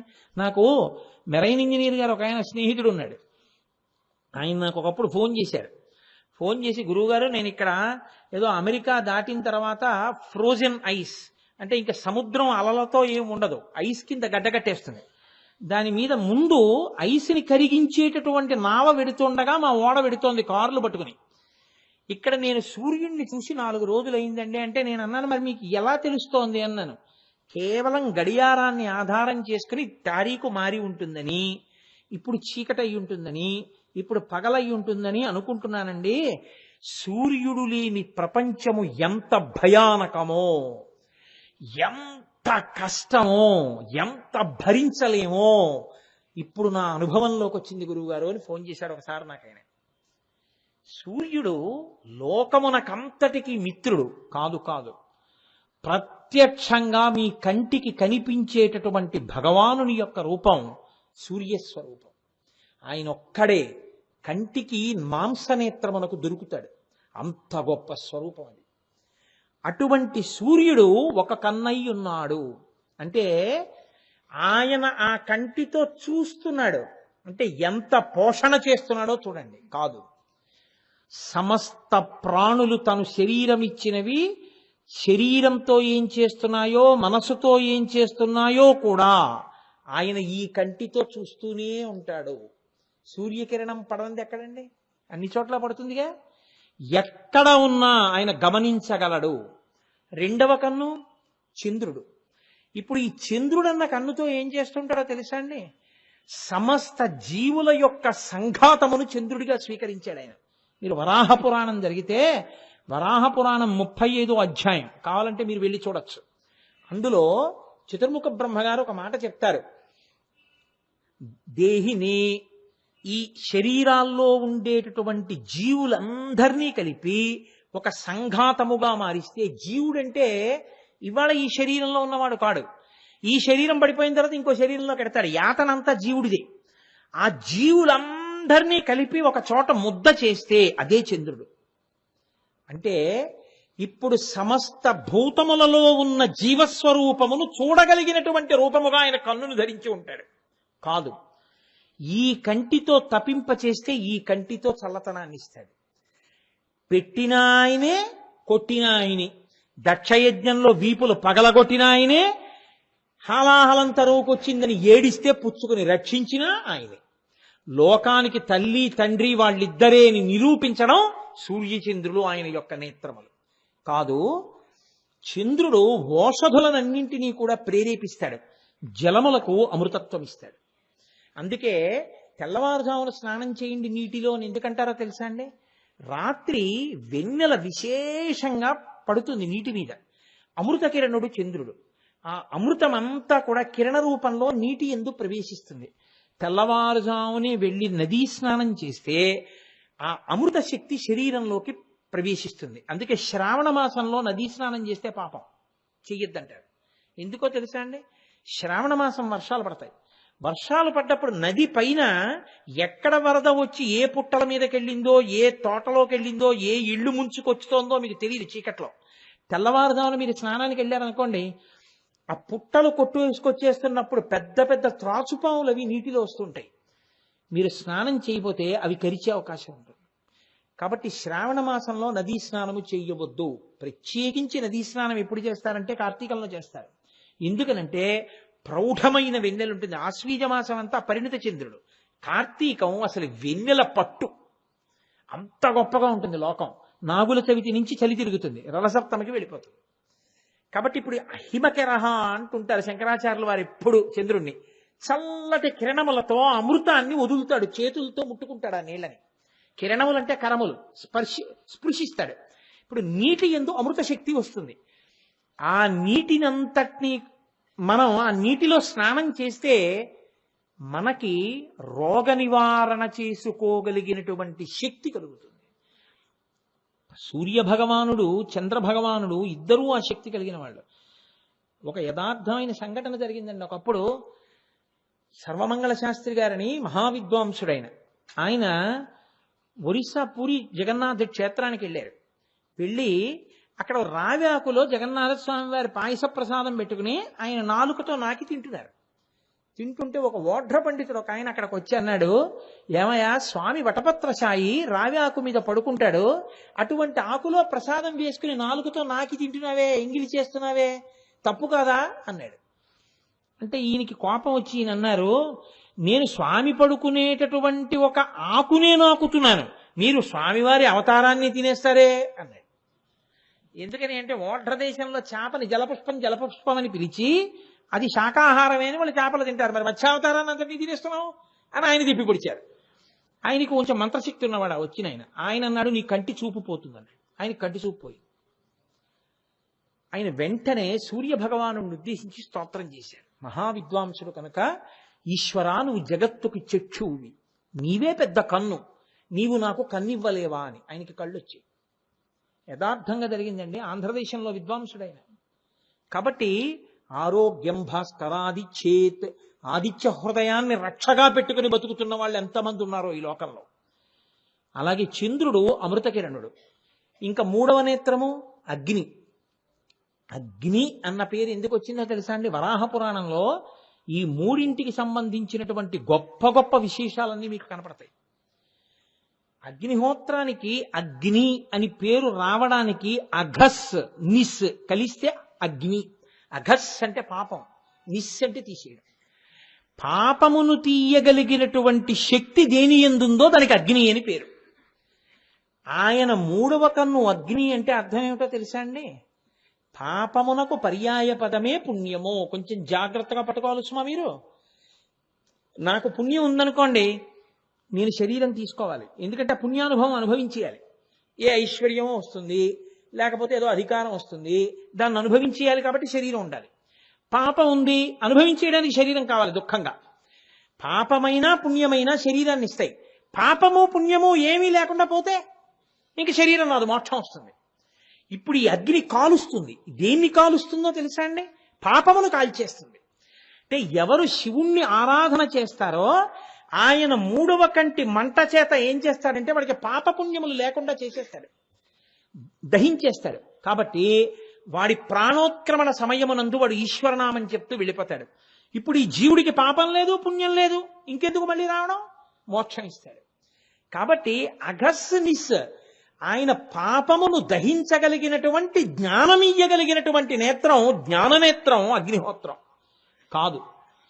మీరు లోకంలో ఒక గొప్ప విషయాన్ని గమనించండి. హవ్యం వహతి దేవానాం కవ్యం కవ్యాసినామపి పాకంచ కురుతే వహ్ని శంకరస్యైవ శాసనాత్ అంటుంది లింగపురాణం. అగ్నిహోత్రం ఊళ్ళకి ఊళ్ళు కాల్చేస్తుంది. అటువంటి అగ్నిహోత్రం మీకు వంకాయ కూర ఎందుకు వండి పెట్టాలి? వండి పెడితే వంట బ్రాహ్మణ ఆయన మొదటి పాచకుడు ఎవరి ఇంట్లో ఆయనే. కాఫీ కాచుకోవాలంటే పాలు కాచి పెడతాడా మీకు? ఇల్లు కాల్చేయగలడు ఆయన. అటువంటి వాడు మీకు కాఫీ ఎందుకు కాస్తున్నాడు, పాలు ఎందుకు కాస్తున్నాడు, వంట ఎందుకు చేస్తున్నాడు? శివశాసనం. నన్ను నమ్ముకునున్నారయా ఈ జీవులందరూ, ఈ జీవ సంఘాతమును నేను చంద్రుడిగా ధరించాను, వాళ్ళ మీద నా మక్కువ, అది నా అంశాలవన్నీ. కాబట్టి వాళ్ళ శరీరము నిలబడడానికి నువ్వు అన్నపచనం చెయ్యి అన్నాడు. అందుకని వంట చేయడానికి ఆయన అగ్నిహోత్రుడు నిలబడి మనకి పాకం చేస్తాడంటే ఉడికిస్తాడు పదార్థాలు.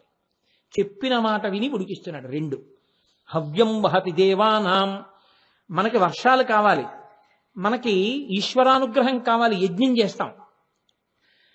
ఏదో పరమేశ్వరాయ ఇదం నమమ అంటూ పరమేశ్వర స్వాహ అంటూ హవిస్సు వేశారు. ఇప్పుడు ఇది ఎవరు పట్టుకెళ్ళాలి? హవ్యవాహనుడై అగ్నిహోత్రుడు పట్టుకెళ్ళాలి. పితృదేవతలు ఉన్నారు, వాళ్ళకి శ్రాద్ధం పెట్టాలి, వాళ్ళకి పిండం పెట్టాలి, వాళ్ళ పేరు మీద ఏదో ఇవ్వాలి. ఎవరు పట్టుకెడతారు? అగ్నిహోత్రుడే పట్టుకెడతాడు. కాబట్టి దేవతా కార్యము చెయ్యాలన్నా, మీ శరీరము నిలబడాలన్నా, పితృదేవతా కార్యం చెయ్యాలన్నా అగ్నిహోత్రుడి యొక్క ఉపకారం లేకుండా మనుష్యుడుగా మీరు ఈ కర్తవ్యములను నిర్వహించలేరు. అసలు శరీరం నిలబడదు, నాలుక ఉన్నా ఉపయోగం లేదు. మీరు ఎలా పచనం చేసుకు తింటారు అగ్నిహోత్రం లేకపోతే? కాదు. ఇంకొక పెద్ద రహస్యం ఏమిటో తెలుసా అండి? తను నపాత్ అంటారు. అంటే ప్రతి శరీరము నిలబడి బ్రతికున్నది, భవతి అంటారు సంస్కృతంలో, ఉన్నది. అది అలా ఉండాలి అంటే దానికి ఉండవలసిన వేడిని నిర్ణయిస్తారు. ఇప్పుడు మనుష్య శరీరాలన్నీ ఉన్నాయనుకోండి, దీనికి ఏదో ఉంది 98.4 ఏదో, నేను కరెక్ట్గా చెప్తే ఫారిన్ హీట్ డిగ్రీస్ అని, అంత వేడి ఉండాలి. ఓ 2 డిగ్రీలు తగ్గిపోయింది అనుకోండి, అరికాళ్ళు మర్దన చేయాలి. ఓ 2 డిగ్రీలు ఎక్కువైంది అనుకోండి, కళ్ళు వేడెక్కిపోయి మంటలు వచ్చేసి తల బద్దలైపోయి దుప్పటి కప్పు పడుకుంటాడు. 2 డిగ్రీలు పెరగకుండా 2 డిగ్రీలు తరగకుండా ఎప్పుడూ ఆ వేడిని ఉంచి, బయట విపరీతమైన వేడిగా ఉంటే నీళ్లు తాగించి ఆ వేడి ఉండేటట్టు, బయట చల్లగా ఉంటే ఎక్కువ నీళ్లు తాగకుండానే మీరు అంటే ఇలా పొగొస్తుంది శీతాకాలంలో, అంత వేడి మళ్ళీ లోపల ఉండేటట్టు చీసి శరీరమును నిలబెడుతున్న వాడెవరో వాడే శివుడు. ఆయనే మూడవ కంటి ద్వారా నిలబెడతాడు ఆ వేడిని. ఆ వేడి ఆయన తీసేశాడనుకోండి, అంతే, ఆ ప్రాణం వెళ్ళిపోతుంది. ఇంకా శివము శవమైపోతుంది. కాబట్టి ఇప్పుడు సమస్త ప్రాణులు, ఓ బొద్దింకకుండవలసినంత వేడి, ఓ పిల్లికుండవలసినంత వేడి, ఎలకకుండవలసినంత వేడి, మనిషికుండవలసినంత వేడి, పులికుండవలసినంత వేడి ఎవరు పెడుతున్నారు? మీరా నేనా?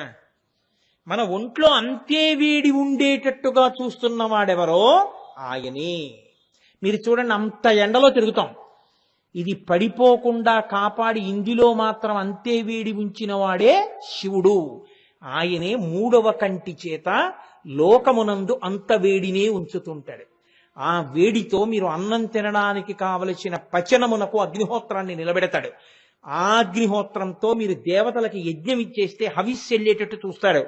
ఆ అగ్నిహోత్రంతో మీరు దక్షిణ ఇచ్చినప్పుడు దానిలో ఉన్న భాగాన్ని దేవతలకు ఇచ్చి దక్షిణాగ్ని అవుతాడు, గార్హపత్యాగ్ని అవుతాడు ఆయనే.